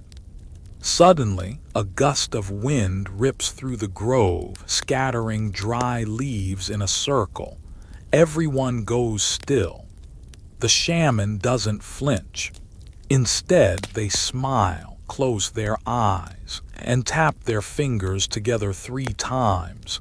A signal, Or maybe a thank you. You feel it too. That moment when the air gets heavier, like something just stepped into the room that wasn't there before. You learn that the shaman's job isn't just about rain. They mediate between what's seen and what isn't. If someone's shadow looks too thin, if a dream won't leave you alone, if the buffalo refuses to eat for 3 days, you go to them. And during rice festivals, they ensure the balance between laughter and offering, between pleasure and purpose, stays intact. One particularly fascinating ritual unfolds just after noon. It's called Song Nam Phi Din, the pouring of water for the earth spirits. A bowl of scented water is slowly tipped over the roots of the oldest tree in the grove. As it seeps into the ground, the shaman sings a lullaby not for people but for worms. Yes, worms. Because worms aerate the soil, and happy worms mean happy roots, and happy roots mean abundant rice. You weren't prepared to feel emotional about earthworms, but here you are, wondering if you've thanked one lately. Someone asks if the shaman ever makes mistakes. The answer is, of course. Spirits are fickle, weather patterns shift, and sometimes a ritual works in a way no one expects. Once, a storm arrived too early and flattened half the crop. The shaman apologized to the village, then spent 3 nights in a cave singing apologies to the mountain itself. No one asked them to, but the next season the rice grew taller than ever. Coincidence? You decide that's not really the point. By evening, the sky has taken on that murky purple hue that suggests it might do something dramatic later. The shaman has retreated to their home at the edge of the village, marked by a crescent of stones and a hanging fishbone charm. You're told they don't like to be disturbed after sunset.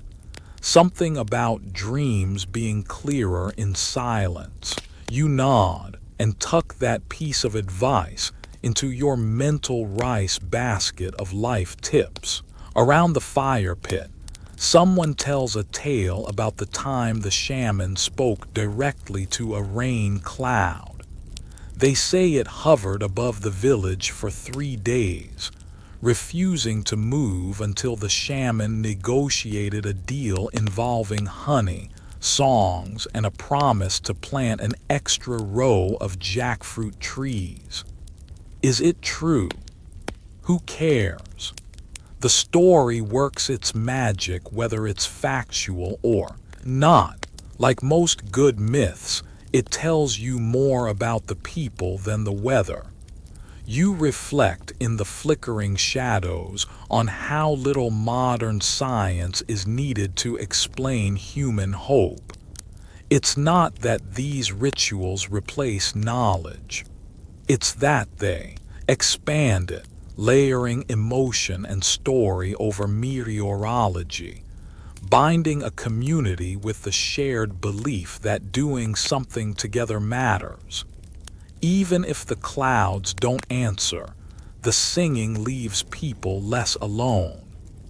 The next morning, when you glance at the horizon and see a sliver of blue swallowed by dark gray, you don't rush to check your phone.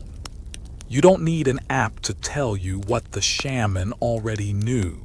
Rain is coming. Maybe not today, but soon. The earth has been heard. You rise before dawn, the world wrapped in a soft quilt of mist that blurs the edges of palm fronds and rice stalks alike. The air is cool, carrying whispers of earth and water with just a hint of something like promise. Today is no ordinary day. It's the ceremony of the first rice planting, Fuet Kalo, a moment both sacred and practical, where hope is sown into furrows and the future leans heavily on soil and sweat. The village stirs slowly, like a giant waking beast stretching its limbs. Women tie up their hair with strips of cloth dyed indigo or saffron. Men prepare wooden plows pulled by sturdy buffaloes, and children chase each other with leaves fashioned into makeshift boats. Even the dogs seem to sense something special, their barks lighter, more urgent. You find yourself rubbing sleep from your eyes and stepping toward the fields, where the ceremony is about to unfold. At the center of the paddy, a raised platform is draped with banana leaves and decorated with freshly cut jasmine garlands that smell like summer's secret. Here, the village elders gather, their faces weathered but radiant with anticipation. Their hands hold bundles of young rice seedlings, each stalk alive with green and the potential to turn golden. One elder, with a crown of woven grass and a necklace of red seeds, raises their hand for silence, and even the cicadas hush in response. The ritual begins with a prayer, not one recited from books, but a chant passed down through countless monsoons. It speaks to the Fra-Mi Fossop, the rice goddess, asking her to bless the fields, the farmers, and the rain. It's an invitation and a plea wrapped in melody. You probably won't survive this without feeling a tingle at the base of your skull and a sudden urge to stand a little taller.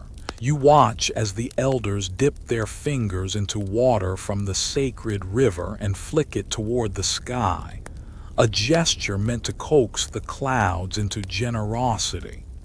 Then, with solemn grace, they plant the first seedlings by hand, bending low like the rice they tend.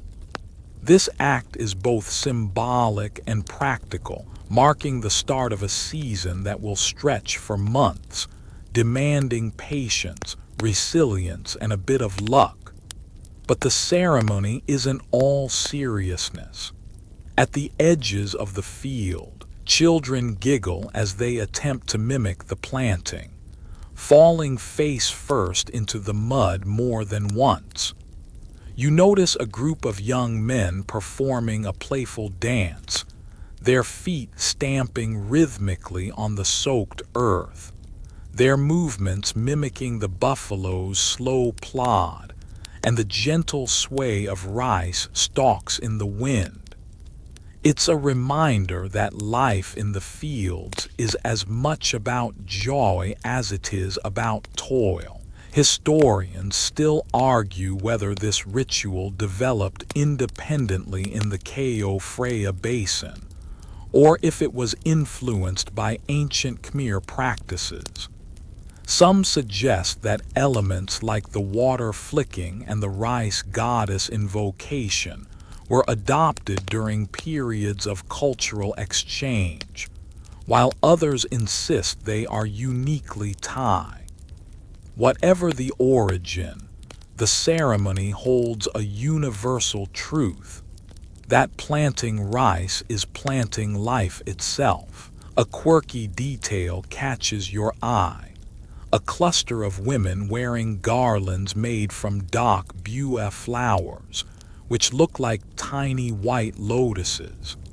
They are believed to bring fertility not just to the soil but to the farmers' families. One woman tells you she wears hers until the rice turns golden, then tosses it into the river to send thanks downstream. It's a floral time capsule of hope and gratitude. As the sun climbs higher, the ceremony flows into a communal feast. Bamboo baskets overflow with sticky rice, grilled fish, and sweet coconut desserts. Everyone shares stories, laughs, and the occasional exaggerated boast about who has the strongest back or the quickest hands. You try to join in but mostly marvel at how food tastes better after planting rice. Maybe it's the mud, the sun, or the songs that linger in the air. Nearby, a group of elder women sing softly, their voices weaving through the chatter like threads of silk. Their songs are said to encourage the rice to grow straight and tall. You lean closer and catch a phrase repeated over and over, a wish for the rain to fall gently but generously. Scholars debate whether these songs are purely spiritual or if they also serve practical purposes, like coordinating work rhythms or sharing agricultural knowledge. Either way, they create a sense of unity, a musical glue holding the community together.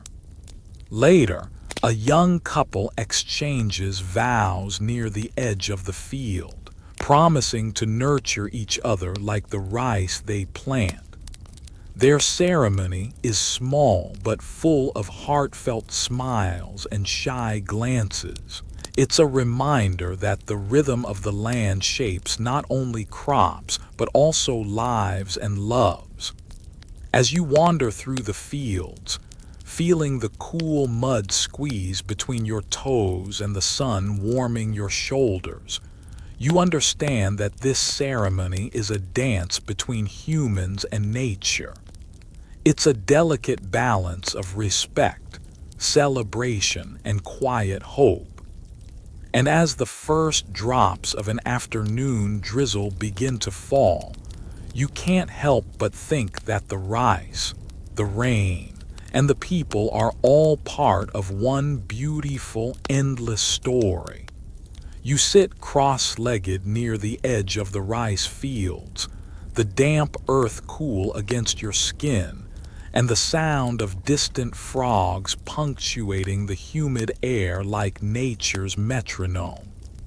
The sky above is a patchwork of soft gray clouds, pregnant with the promise of rain.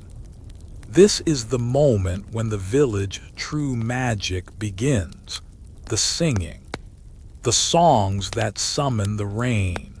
No instruments accompany these melodies, just the voices of the farmers and children, their tones weaving through the air like threads of silk. The songs aren't about catchy choruses or pop star swagger. They are slow, repetitive, and oddly mesmerizing, designed not to entertain but to call something older than time itself. You probably won't survive this without a shiver in your spine and a strange urge to join in, even if you don't know a single word. These rice songs, Plenkao, have been sung for centuries, perhaps millennia. Historians still argue whether their roots trace back to ancient animist rituals or were influenced by later Buddhist chants. What's certain is that they are deeply woven into the fabric of agricultural life in the ancient Thai kingdom, carrying prayers, stories, and hopes with every note. The lyrics are simple but profound, often invoking the rain as a gentle lover who nourishes the earth and feeds the rice. One popular verse pleads, "Rain, come softly like a mother's touch. Let the fields drink deep and the grain grow strong." The repetition is hypnotic, lulling listeners and singers alike into a shared trance of expectation and reverence. There's something wonderfully quirky about how the songs mimic nature. The farmers shape their voices to imitate the rhythm of raindrops falling on leaves, the croak of frogs, even the distant rumble of thunder. Some elders believe that by imitating the sounds of the storm, they create a dialogue with the weather itself, a sonic handshake across the invisible boundary between earth and sky. One particularly fascinating practice involves the use of call and response singing. A lead singer, often a respected elder or the village shaman, intones a line, and the rest of the community echoes it back. This back and forth is more than musical. It's a social ritual that strengthens bonds and synchronizes the group's collective will. Scholars debate whether this style originated as a functional tool for coordinating labor or as a spiritual mechanism to amplify prayers. Either way, it works. You watch as the village youngest children try to mimic the songs, their voices cracking delightfully.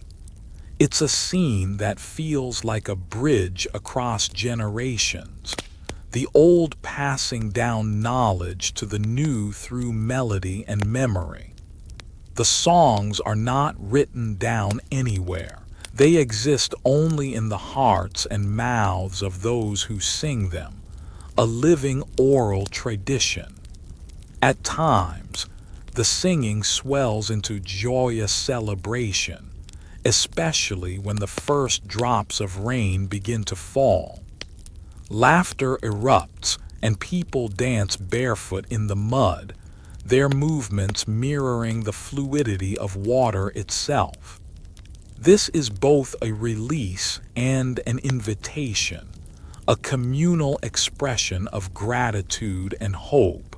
An unusual detail you overhear is that some villages add specific herbs to their mouths while singing: mint, lemongrass, or basil, believing it sharpens the voice and clarifies the message to the spirits. Whether this is a placebo or a deeply held belief is unclear, but it adds a fresh, green scent to the air that mingles beautifully with the earthiness of the wet fields. As the rain begins to fall in earnest, the singing slows and softens, transforming into a gentle murmur. You feel the droplets pattering on your skin, each one a tiny gift. It's a reminder that these songs are more than words. They are a pact, a promise between people and nature that they will care for the land, and in return, the land will care for them. By the time the storm passes, the fields glisten with water, and the songs fade into the rustling of leaves and the distant calls of birds. You carry the echo of those voices with you, a soothing soundtrack to the ancient relationship between rain and rice, human and earth. The sun rises slowly over the damp fields, casting a golden light that makes the rice stalks shimmer like tiny flames. You stand among them, feeling the weight of months spent tending, waiting, and hoping. The season is turning, and with it comes the final dance between rain and harvest, a delicate, age-old ritual that seals the bond between earth and sky. Harvest time in the ancient Thai kingdom isn't just about gathering grain. It's a celebration steeped in gratitude, where every sickle stroke echoes with the memory of rains past and the anticipation of future blessings.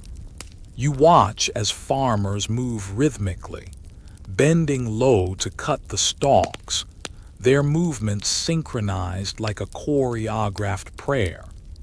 The air smells of ripe earth, dried leaves, and the faintest hint of jasmine garlands worn by village women. As the bundles of rice are gathered and carried to the threshing floor, drums begin to beat softly in the distance. The rhythms mimic the rain's pulse, sometimes gentle, sometimes pounding. These beats guide the villagers' movements and remind them of the life-giving storm that nourished the crop. Historians still argue whether these drum patterns evolved from animist rituals or Buddhist festival traditions, but their power to unite the community is undeniable.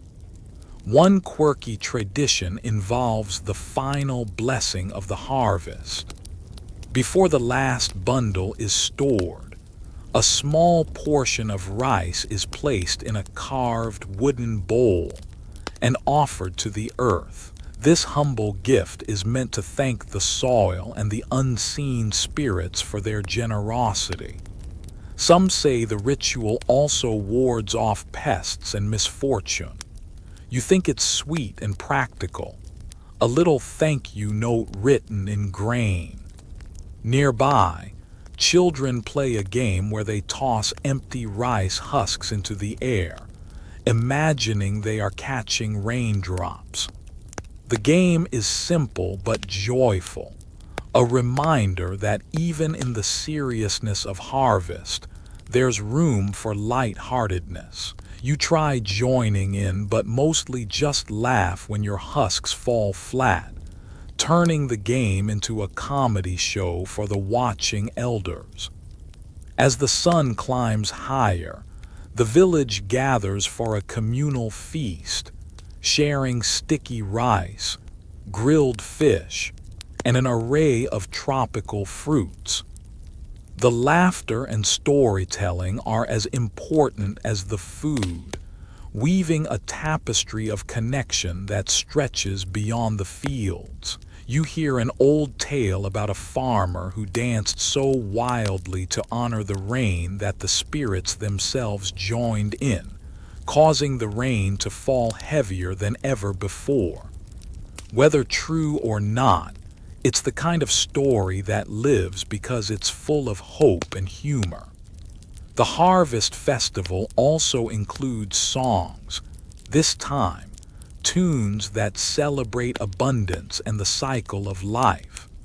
The melodies are brighter, faster, and filled with gratitude. Women sing of golden fields and fat grains, while men add deep, steady hums that echo like thunder rolling away. You notice the rhythm mirrors the heartbeat of the village, strong and steady, grounded in the earth. A fascinating bit of folklore you overhear involves the Rain Bride. According to legend, a maiden chosen by the village dances with a parasol made of banana leaves, symbolizing the cloud's blessing. Her dance invites the final rains to fall just enough to fill the rivers before the dry season. Some scholars debate whether this figure was originally a fertility symbol or a protector against drought, but her importance is clear in every joyful step and fluttering leaf. As afternoon stretches toward evening, the sky darkens once more. Thunder rumbles softly, and a gentle shower begins to fall. The villagers don't hurry inside. Instead, they raise their faces to the sky, welcoming the rain's final dance. You stand with them, feeling the cool droplets wash away sweat and dust, sealing the cycle of rice and rain for another year. The harvest ends with a quiet moment of reflection. People sit beneath the shade of ancient trees, sharing hopes for the next planting season and stories of the rain's moods. You realize that this ritual, like the songs and the planting, is more than just a tradition. It's a way of weaving time and memory together, a dance as old as the land itself. You tuck these moments into your heart, knowing that long after you leave, the rain will continue to fall, the rice will continue to grow, and the songs will continue to rise from the fields, carrying the ancient spirit of a people who have learned to live in harmony with the skies. You find yourself by the water's edge, where a group of massive, mud-caked buffaloes wallow contentedly, their broad backs gleaming wet under the sun. These creatures are more than just beasts of burden. They are sacred partners in the ancient Thai kingdom's dance with rain and rice. Without them, the flooded paddies would remain untamed, and the ritual rhythms of planting and harvest would falter. Buffaloes, or kwai, pull heavy wooden plows through the thick mud, turning the earth to prepare it for the delicate rice seedlings. Their steady steps create a heartbeat for the fields, a slow, powerful pulse that farmers synchronize their work to. You watch a young boy carefully guiding a plow behind one of these gentle giants, his small hands gripping the reins with a mix of awe and responsibility. There's an unusual belief tied to these animals. Some farmers whisper that buffaloes have a sixth sense for rain. They claim these beasts can predict downpours by the way they snort or stamp their feet, and that watching buffalo behavior helps decide the perfect time to plant. You might think it's just superstition, but it's hard to dismiss when the buffalo's actions seem to echo the sky's moods. Historians still argue whether the symbolic significance of buffaloes in these rituals comes from indigenous animism or was later reinforced by Buddhist interpretations. What's clear is that buffaloes appear in countless carvings, stories, and songs related to agriculture and rain. They are sometimes even thought of as earthly embodiments of rain spirits, a living connection between water, soil, and sky. During ceremonies, buffaloes are often decorated with bright cloths and garlands of flowers, their horns painted in vivid patterns. This isn't just for show. The decorations mark them as sacred participants in the ritual cycle, acknowledging their essential role in the village survival and prosperity. Watching a buffalo adorned like this feels like witnessing a living myth come to life. One quirky detail you notice is the ritual feeding of buffaloes before planting season. The villagers prepare special meals for them, mixing rice bran with herbs believed to bring strength and health. Some say the herbs even encourage the buffaloes to work harder and more willingly. It's an odd but endearing example of the mutual respect between humans and animals in this ancient dance. As the planting season progresses, you see how the buffalo's slow, rhythmic work is almost meditative. The farmers chant softly to keep time, their voices rising and falling like the gentle ripples in the water. The buffalo, calm and steady, seem to respond to the rhythm, their hooves turning the earth as if in a slow, sacred dance. You find yourself tapping your foot to the invisible beat. Later, during the harvest festival, the buffaloes rest, their tired bodies sprawled in the shade. Children climb on their backs, laughing and pretending to ride great dragons through fields of gold. It's a reminder that these animals aren't just tools or symbols, but beloved members of the community. You overhear a debate between two elders about whether buffaloes should be replaced with newer, faster animals or machines. One argues that tradition and respect for nature demand buffaloes stay central, while the other wonders if progress might ease the farmer's burdens. It's a discussion as old as agriculture itself, and you realize there's no easy answer. The buffalo's presence grounds you in the ancient rhythm of rain, rice, and human life. They embody patience, strength, and the unspoken bond between earth and sky. As you watch one buffalo lift its head, shaking water from its fur into the sunlight, you feel a quiet reverence for this living link to the past and future. You step into the village sacred clearing, a space alive with the scent of incense, fresh flowers, and the earthy aroma of damp soil. Here, the people prepare their rain prayers and spirit offerings, an intimate ritual that taps into a world beyond sight and sound. The air hums with anticipation, a quiet tension between the tangible and the mysterious. At the heart of the clearing stands a simple altar made of woven bamboo and decorated with colorful garlands. Small bowls of rice, ripe fruits, and fragrant herbs rest on its surface, arranged carefully as gifts to the rain spirits, known locally as Phi Nam. These spirits are believed to control the skies and ensure the rains come in time to nurture the rice fields. You might raise an eyebrow at the idea of invisible rain gods, but here it feels as natural as the breeze on your skin. The villagers gather around, their faces serene yet focused. The shaman steps forward, draped in robes embroidered with intricate symbols that seem to shimmer in the soft light.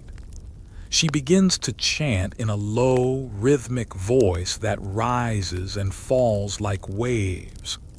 The language is ancient and partly lost to time, but the emotions, hope, respect, longing, are unmistakable. One fascinating detail is the use of carved wooden figures representing the spirits. These figurines, some no bigger than your hand, are painted in vibrant colors and set on the altar to house the spirit temporarily during the ceremony.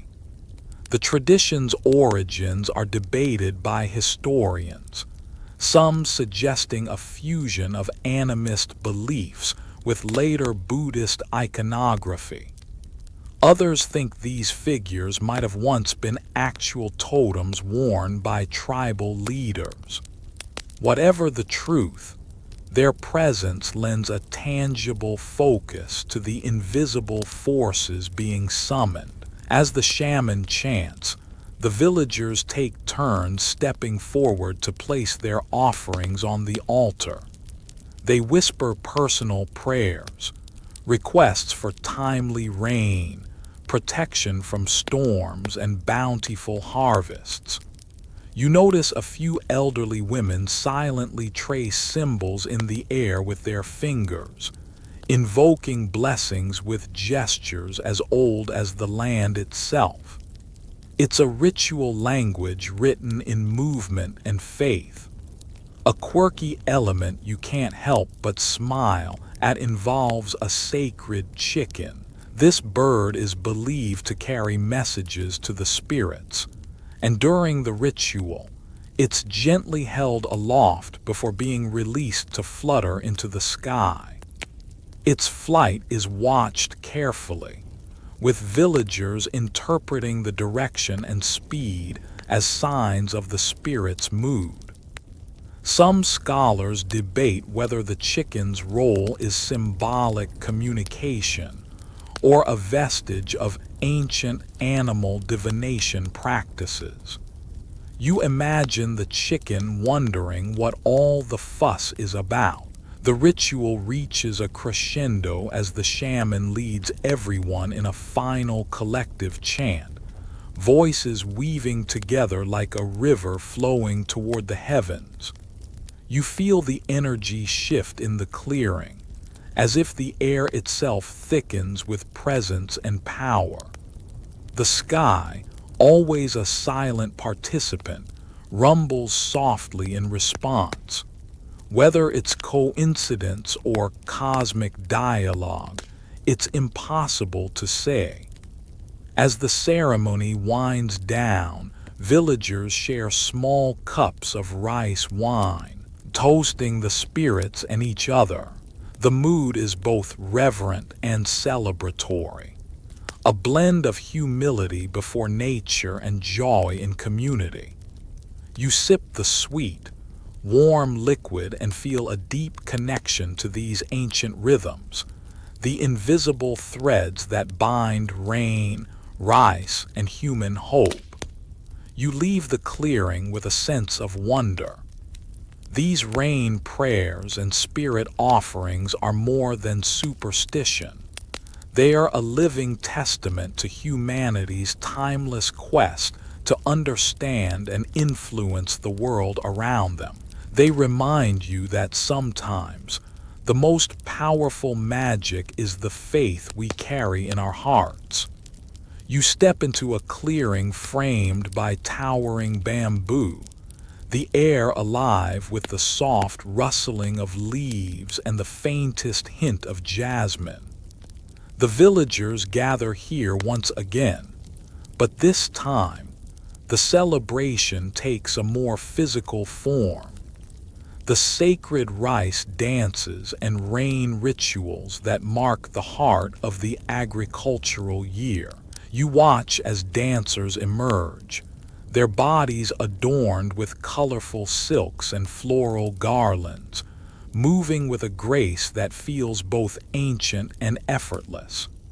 The dances aren't just performances. They are prayers made visible, movements choreographed to mimic the life cycle of rice, from seed to sprout to golden grain. Each gesture is deliberate, a symbolic invocation of rain and fertility. You notice how the dancers' feet trace patterns in the soft earth, steps echoing the rhythm of rainfall tapping against leaves. It's as if the entire community is speaking through their bodies, a language older than words. Historically, these dances were led by women who embodied the nurturing spirit of the earth.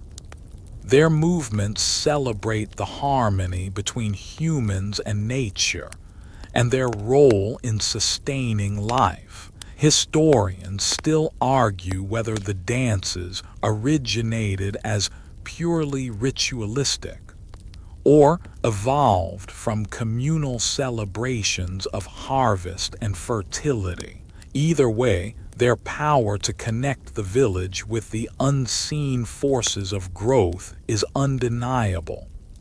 One quirky detail catches your eye: a troop of men in the background dressed as mythical creatures, their costumes crafted from palm leaves and painted with bright colors.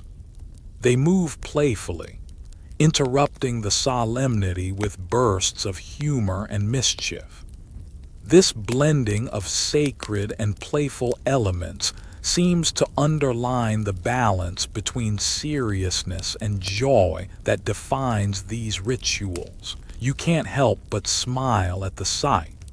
The dances often begin with the planting dance, where dancers mimic sowing seeds and coaxing them to grow.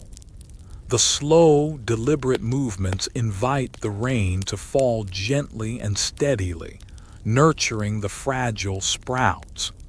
As the dance progresses, it shifts into the rain dance, characterized by faster steps and swirling arms that imitate the sky's storms. This dance embodies both reverence and awe for the rain's power, gentle yet unpredictable. Folklore says that these dances attract rain spirits who watch from the clouds, and pleased by the village's respect and artistry, release their blessings. Some elders claim to have seen shimmering lights or heard strange, echoing voices during particularly spirited performances. Skeptics might call this imagination or the effect of flickering firelight, but the stories add a layer of enchantment to the ritual's meaning.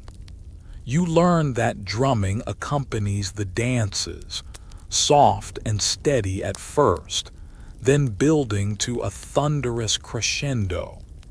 The drums mimic the sound of rain hitting the earth, guiding the dancer's pace and stirring the crowd's energy. The rhythm pulses through your body, syncing your heartbeat with the village's collective spirit. It's a reminder that music and movement are universal languages, bridging human and nature. As the dances end, villagers release small boats made from folded banana leaves, each carrying a lit candle and a prayer. These floating offerings drift down nearby streams, carrying hopes and gratitude downstream. You watch one boat bob gently in the current, its flickering flame a tiny beacon in the gathering dusk.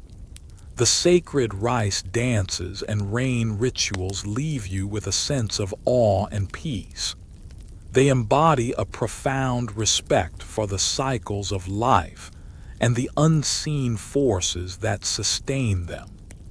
In this ancient kingdom, every step and every song is a reminder that humans are part of a greater whole, dancing in harmony with the rain and the rice.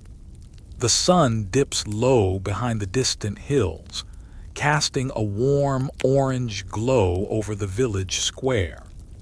The air fills with the rich aroma of cooking, smoked fish, roasted herbs, and the unmistakable scent of sticky rice steaming in woven baskets.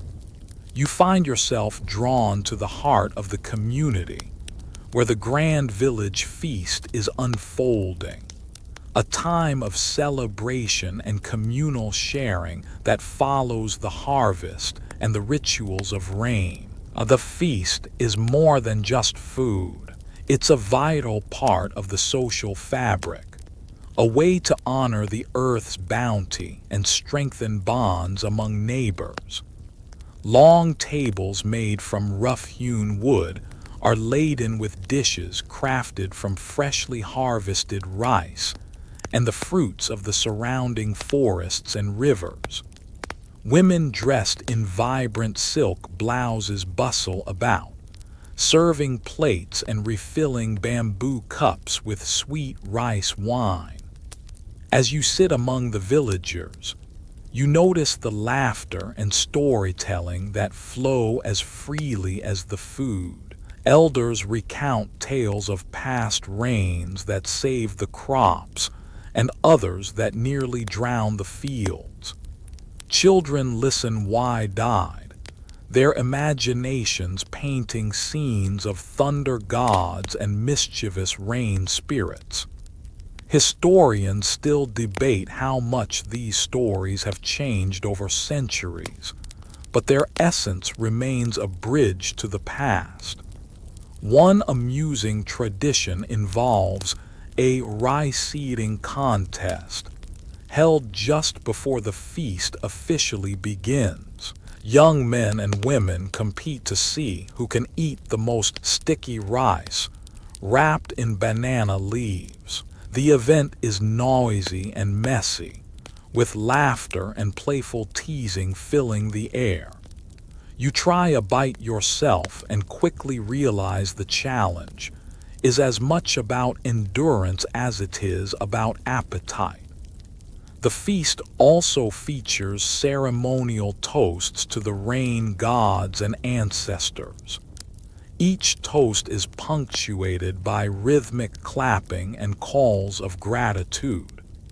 You learn that these toasts are believed to invite continued blessings for the next planting season, creating a cycle of reciprocity between humans and the spiritual forces they honor.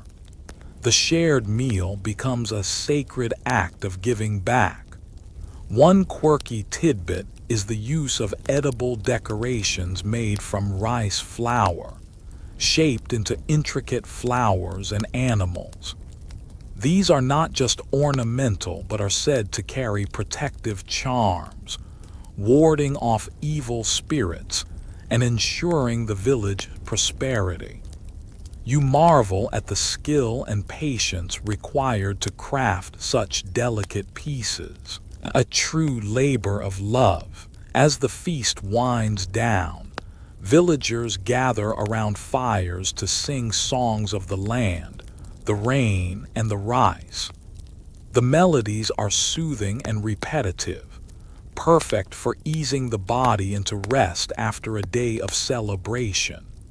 You feel the warmth of the fire and the closeness of the community seep into your bones, a comforting end to a day rich with ritual and meaning. This feast, like the dances and prayers before it, reminds you that ancient celebrations are never just about survival. They are about connection between people, between generations, and between the seen and unseen. As night falls and stars begin to twinkle overhead, you realize that this moment of sharing is a living thread in the tapestry of an enduring culture. The village air is thick with anticipation as twilight deepens, and you find yourself drawn to the center where musicians prepare their instruments. Bamboo flutes, wooden xylophones called ranat, and drums fashioned from animal hides await eager hands.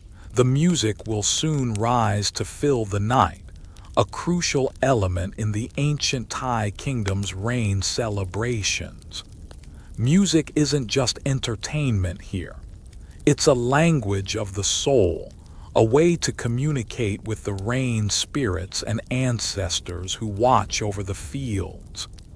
The rhythms mimic the natural sounds of rain, the steady drip, the sudden downpour, the gentle patter on leaves.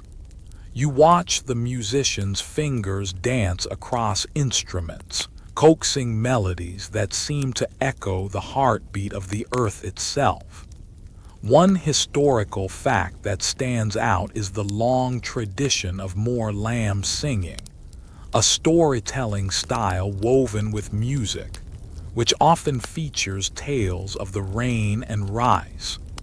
Scholars debate whether Moor lamb evolved purely as entertainment, or if it originally served as a ritual conduit to the spiritual realm. Listening to the singers, you sense it carries both functions, weaving stories that teach, entertain, and honor. A quirky tradition you notice involves using a special kind of drum called the klong yao, whose elongated shape allows it to produce deep, resonant sounds. During rain rituals, this drum is sometimes played in a call-and-response pattern with flutes, creating a musical dialogue said to invite the spirits to join the celebration. The idea of music as conversation with spirits might sound odd, but here it feels perfectly natural. As the music swells, Villagers begin to join in with clapping and singing. The communal sound builds layer upon layer, creating a tapestry of harmony and rhythm. It's impossible not to feel yourself drawn into the pulse, your breath syncing with the drums and your heart beating in time with the flutes. This shared experience reinforces community bonds and renews the village's collective hope for rain and a good harvest. One intriguing debate among scholars is how much the music and instruments used today retain their ancient forms. Some argue that modernization and outside influences have changed the sound, while others believe the core elements remain intact, preserving a sonic link to the past. Regardless, the power of music to evoke emotion and connection is undeniable. You observe how the musicians' faces are serene yet intense, focused on their task of bridging the earthly and spiritual worlds. Their performances aren't rehearsed shows but living prayers, each note carrying a plea for life-giving rain. The music becomes a vessel for the community's hopes, fears, and gratitude. As the night deepens, the music gradually softens, flowing into gentle lullabies that mirror the quiet return of calm after a storm. You feel the peaceful wash of sound settle over you like a soft rain, a lull in the storm before dawn. The village's music is a living reminder that even in the ancient past, humans understood the power of sound to heal, connect, and transform. You settle beneath a sprawling tamarind tree, its branches thick with leaves that rustle softly in the evening breeze. Around you, villagers gather in a loose circle, their faces illuminated by the flickering glow of a fire. The time has come for folk tales, stories passed down through countless generations, woven with the magic of rain and rice. These tales are more than just entertainment. They carry lessons, warnings, and hopes. One popular story tells of a clever farmer who outwits a mischievous rain spirit by offering a basket of freshly harvested rice.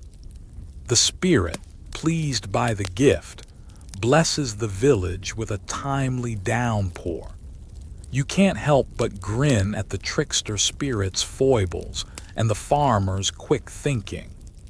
Historians still argue about the origins of many of these tales, whether they arose from indigenous animist beliefs or were later influenced by Buddhist teachings. Either way, they provide a rich tapestry of cultural memory that connects the people to their environment and history. You notice how each tale reflects deep respect for the land and its mysterious powers. A quirky tidbit emerges in one story featuring a rice goddess who rides a giant snail during storms. Villagers recount how the snail's slow but determined journey symbolizes patience and resilience, qualities essential for farmers waiting for unpredictable rains. It's a curious image that feels oddly fitting when you watch snails gliding through wet fields after rain. The act of storytelling itself is a ritual. The storyteller's voice rises and falls, weaving suspense and humor. The listeners react with gasps, laughter, and knowing nods. These gatherings aren't just about tales. They are about community, shared identity, and keeping the past alive in the present.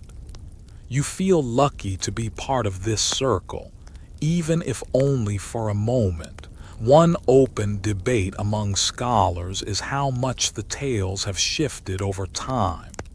With each retelling, details change, new characters appear, and some old beliefs fade. Yet the core messages endure, about the power of nature, the importance of gratitude, and the human desire to understand the unpredictable rain. The fluidity of the stories mirrors the ever-changing weather itself. As the fire's glow dims and the night deepens, you feel the comforting weight of these stories settling around you. They are like seeds planted in the fertile soil of your imagination, ready to sprout and grow with every new telling. In this ancient kingdom, rain and rice aren't just crops or weather events. They are stories, songs, dances, and dreams intertwined with every breath and step. You rise from the circle, the voices fading behind you, but their echoes lingering in your mind. The folk tales of rain and rice remind you that humans have always sought meaning in the storms and sunshine, finding ways to live in harmony with the rhythms of the earth and sky. The next morning dawns bright and warm, and you find yourself amid a group of children running barefoot through muddy fields. Their laughter rings out, mixing with the chirping of cicadas and the distant hum of water buffaloes. It's the rain season, a time when the land softens and the villagers' routines shift to embrace the playful energy that the wet months bring. Children's games during the rain season aren't just for fun.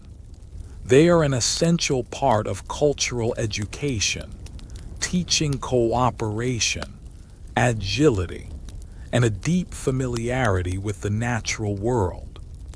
You watch as the kids splash in puddles, chase dragonflies, and play a version of tag that involves hopping between stepping stones laid out in the flooded fields. Their games mirror the rhythms of rain and rice, blending play with a kind of joyful learning. One common game is called Nam Pla, where children use small wooden boats to race down irrigation canals. The boats are crafted with care, painted in bright colors, and decorated with leaves and flowers. Watching these races, you sense how the game symbolizes the flow of water, essential for nourishing the rice paddies. You imagine the children growing up with a natural sense of the land cycles, their play planting seeds of knowledge. Historians still debate how much these games have changed over time. Some believe many date back hundreds of years, preserved through oral tradition and daily practice. Others argue that new games have been adopted or adapted as villages have encountered outside influences. Whatever the truth, the continuity of seasonal play connects generations across time. A quirky detail catches your eye. Some children carry small woven baskets with them, which they fill with wild herbs or insects during their adventures. These little collections are part of their informal education about local flora and fauna. The practice seems both practical and whimsical, a way of blending curiosity with the rhythms of daily life. As the rain begins to fall again, the children pause to catch raindrops on their tongues, faces turned skyward. You remember how, as a kid, you thought the rain was a kind of magic. Here, That magic is real and alive in every splash and game. Their joyful energy feels contagious, reminding you that even in ancient times, the rains brought moments of carefree delight. Watching them, you understand that the rain season isn't just a test of endurance for farmers. It's a time of renewal, growth, and vibrant life. The children's games are a celebration of that spirit, a dance of joy beneath the clouds. And maybe, just maybe, their laughter invites the rain spirits to stay a little longer. You walk slowly past the village temple, its ornate roof curving skyward, gilded with gold leaf that catches the morning sun. The smell of incense drifts from inside, mixing with the fresh scent of wet earth after last night's rain. Buddhism has long shaped life here, and its influence permeates even the rain ceremonies tied so closely to rice cultivation. Monks in saffron robes sit quietly on mats, their chants filling the air with a calm, rhythmic energy.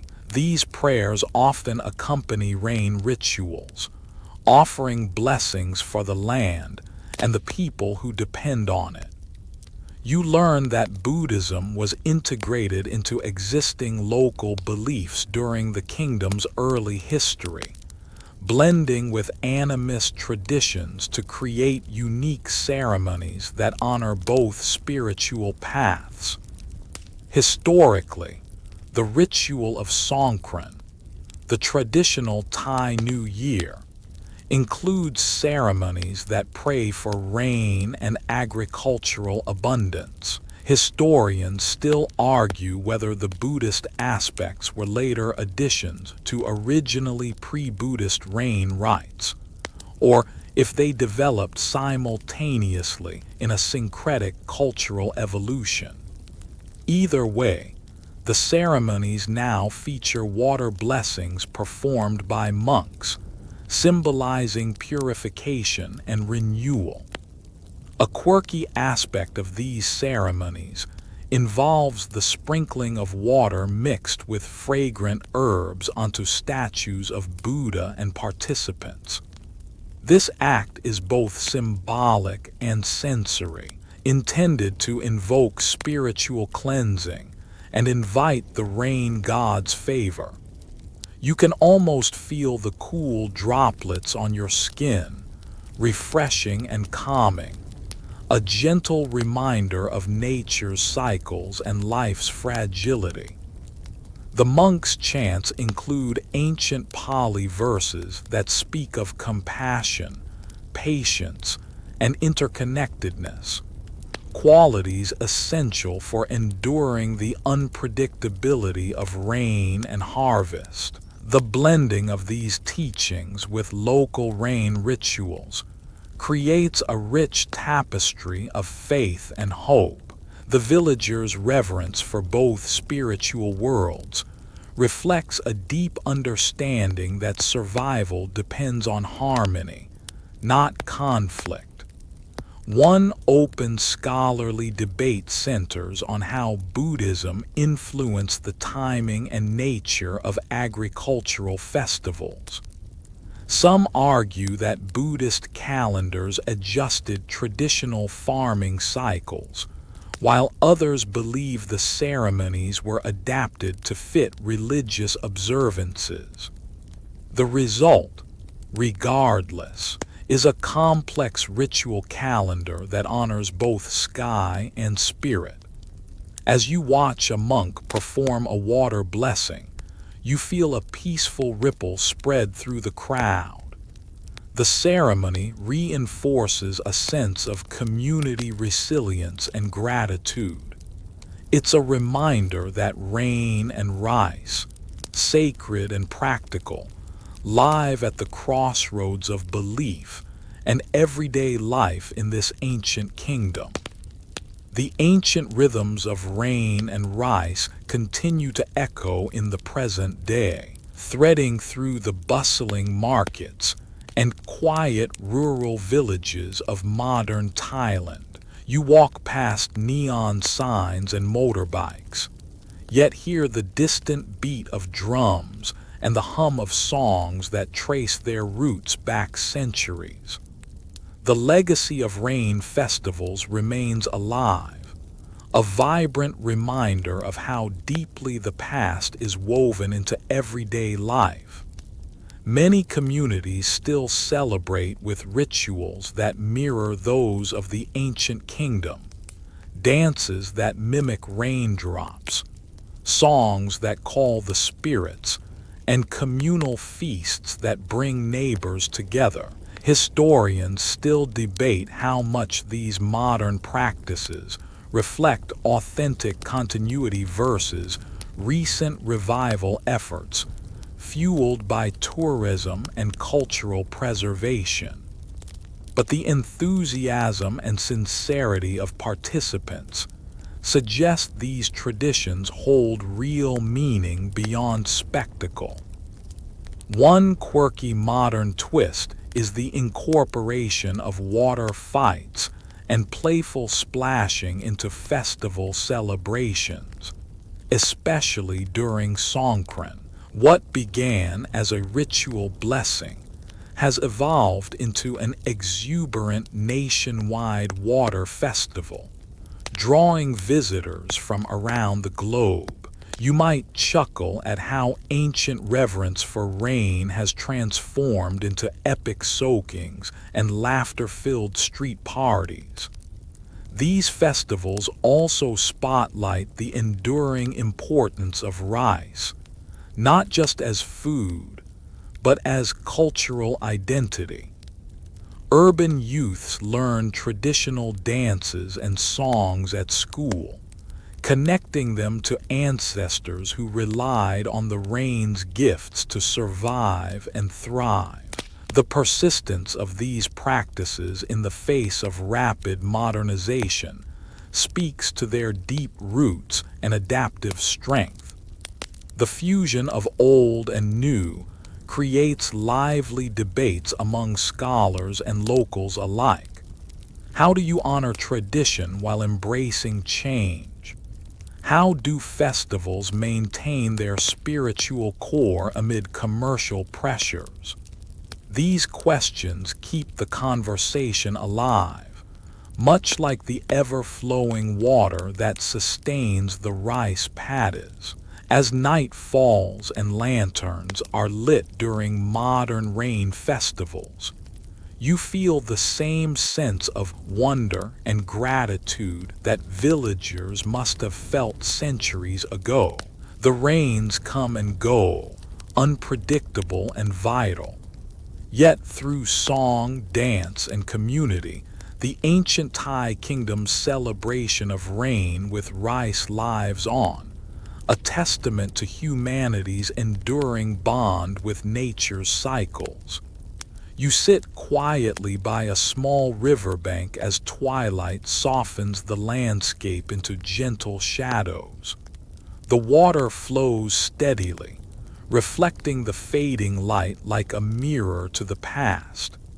In this serene moment, you ponder the journey through the ancient Thai kingdom's celebrations of rain and rice, how these rituals, songs, and stories have shaped not just a culture, but a way of seeing the world.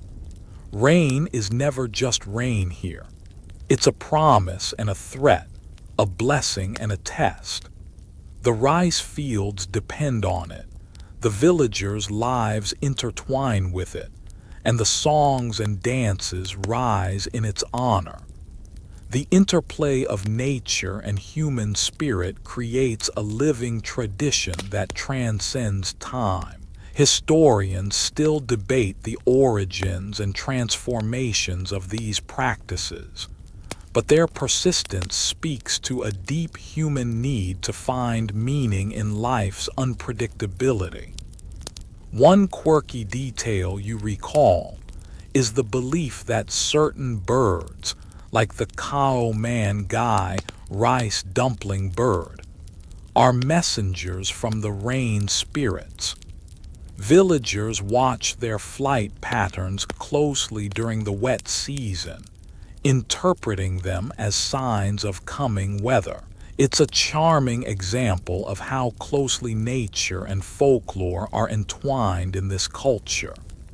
The collective memory embedded in these rituals acts like a bridge across centuries, linking you to people who lived lives very different yet strangely familiar.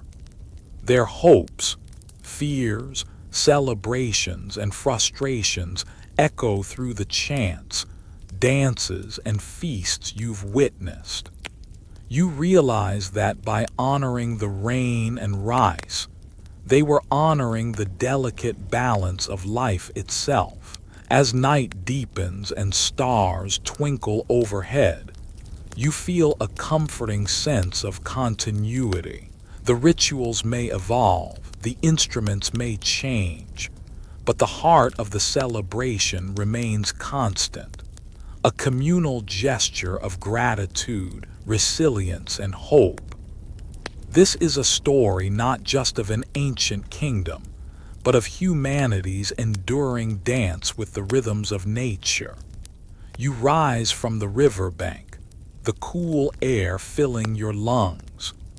Wherever you go, the memory of rain falling softly on ripening rice fields stays with you, a quiet reminder that even in the darkest times, there is life, growth, and the promise of renewal. The night wraps around you like a soft blanket, thick with the scent of damp earth and blooming jasmine.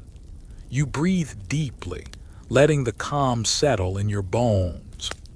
The story of the ancient Thai kingdom's rain celebrations slowly fades from vivid scenes into gentle echoes, like the last notes of a lullaby. Imagine the soft patter of raindrops on a thatched roof, the distant murmur of villagers singing as the firelight flickers low. These rituals, dances, and songs were more than mere customs. They were lifelines. In the unpredictable dance between humans and the elements, these ceremonies wove hope and community together. The rain was a gift and a mystery, and through reverence and creativity, the people found ways to invite its blessing and honor its power. You might think of your own ways of marking seasons or changes, how stories and songs keep memories alive, how rituals bring comfort. Let your thoughts drift to the fields, where green shoots stretch toward the sky, fed by unseen waters. Imagine the hands that planted, tended, and harvested rice over centuries, each grain a testament to patience and care. The dances mimic the rainfall, the music calls to the spirits, and the communal feasts remind us that survival is a shared journey. This interconnectedness is a gentle lesson for us all. As you prepare to close your eyes, picture the village nestled under a sky heavy with clouds. Hear the soft murmur of prayers blending with the rustle of leaves. Feel the warmth of community and the coolness of rain mingling in the air. These ancient celebrations remind us that we are part of something greater, woven into the endless cycles of earth and sky. Rest easy now, knowing that the story of rain and rice is not just history. It's a living pulse, a rhythm that continues quietly beneath the surface of our busy lives. Wherever you are, the rain still falls, the rice still grows, and the songs still rise to greet the skies. May your dreams be as gentle and nourishing as a soft monsoon rain, and may you wake refreshed, ready to dance your own dance with the world.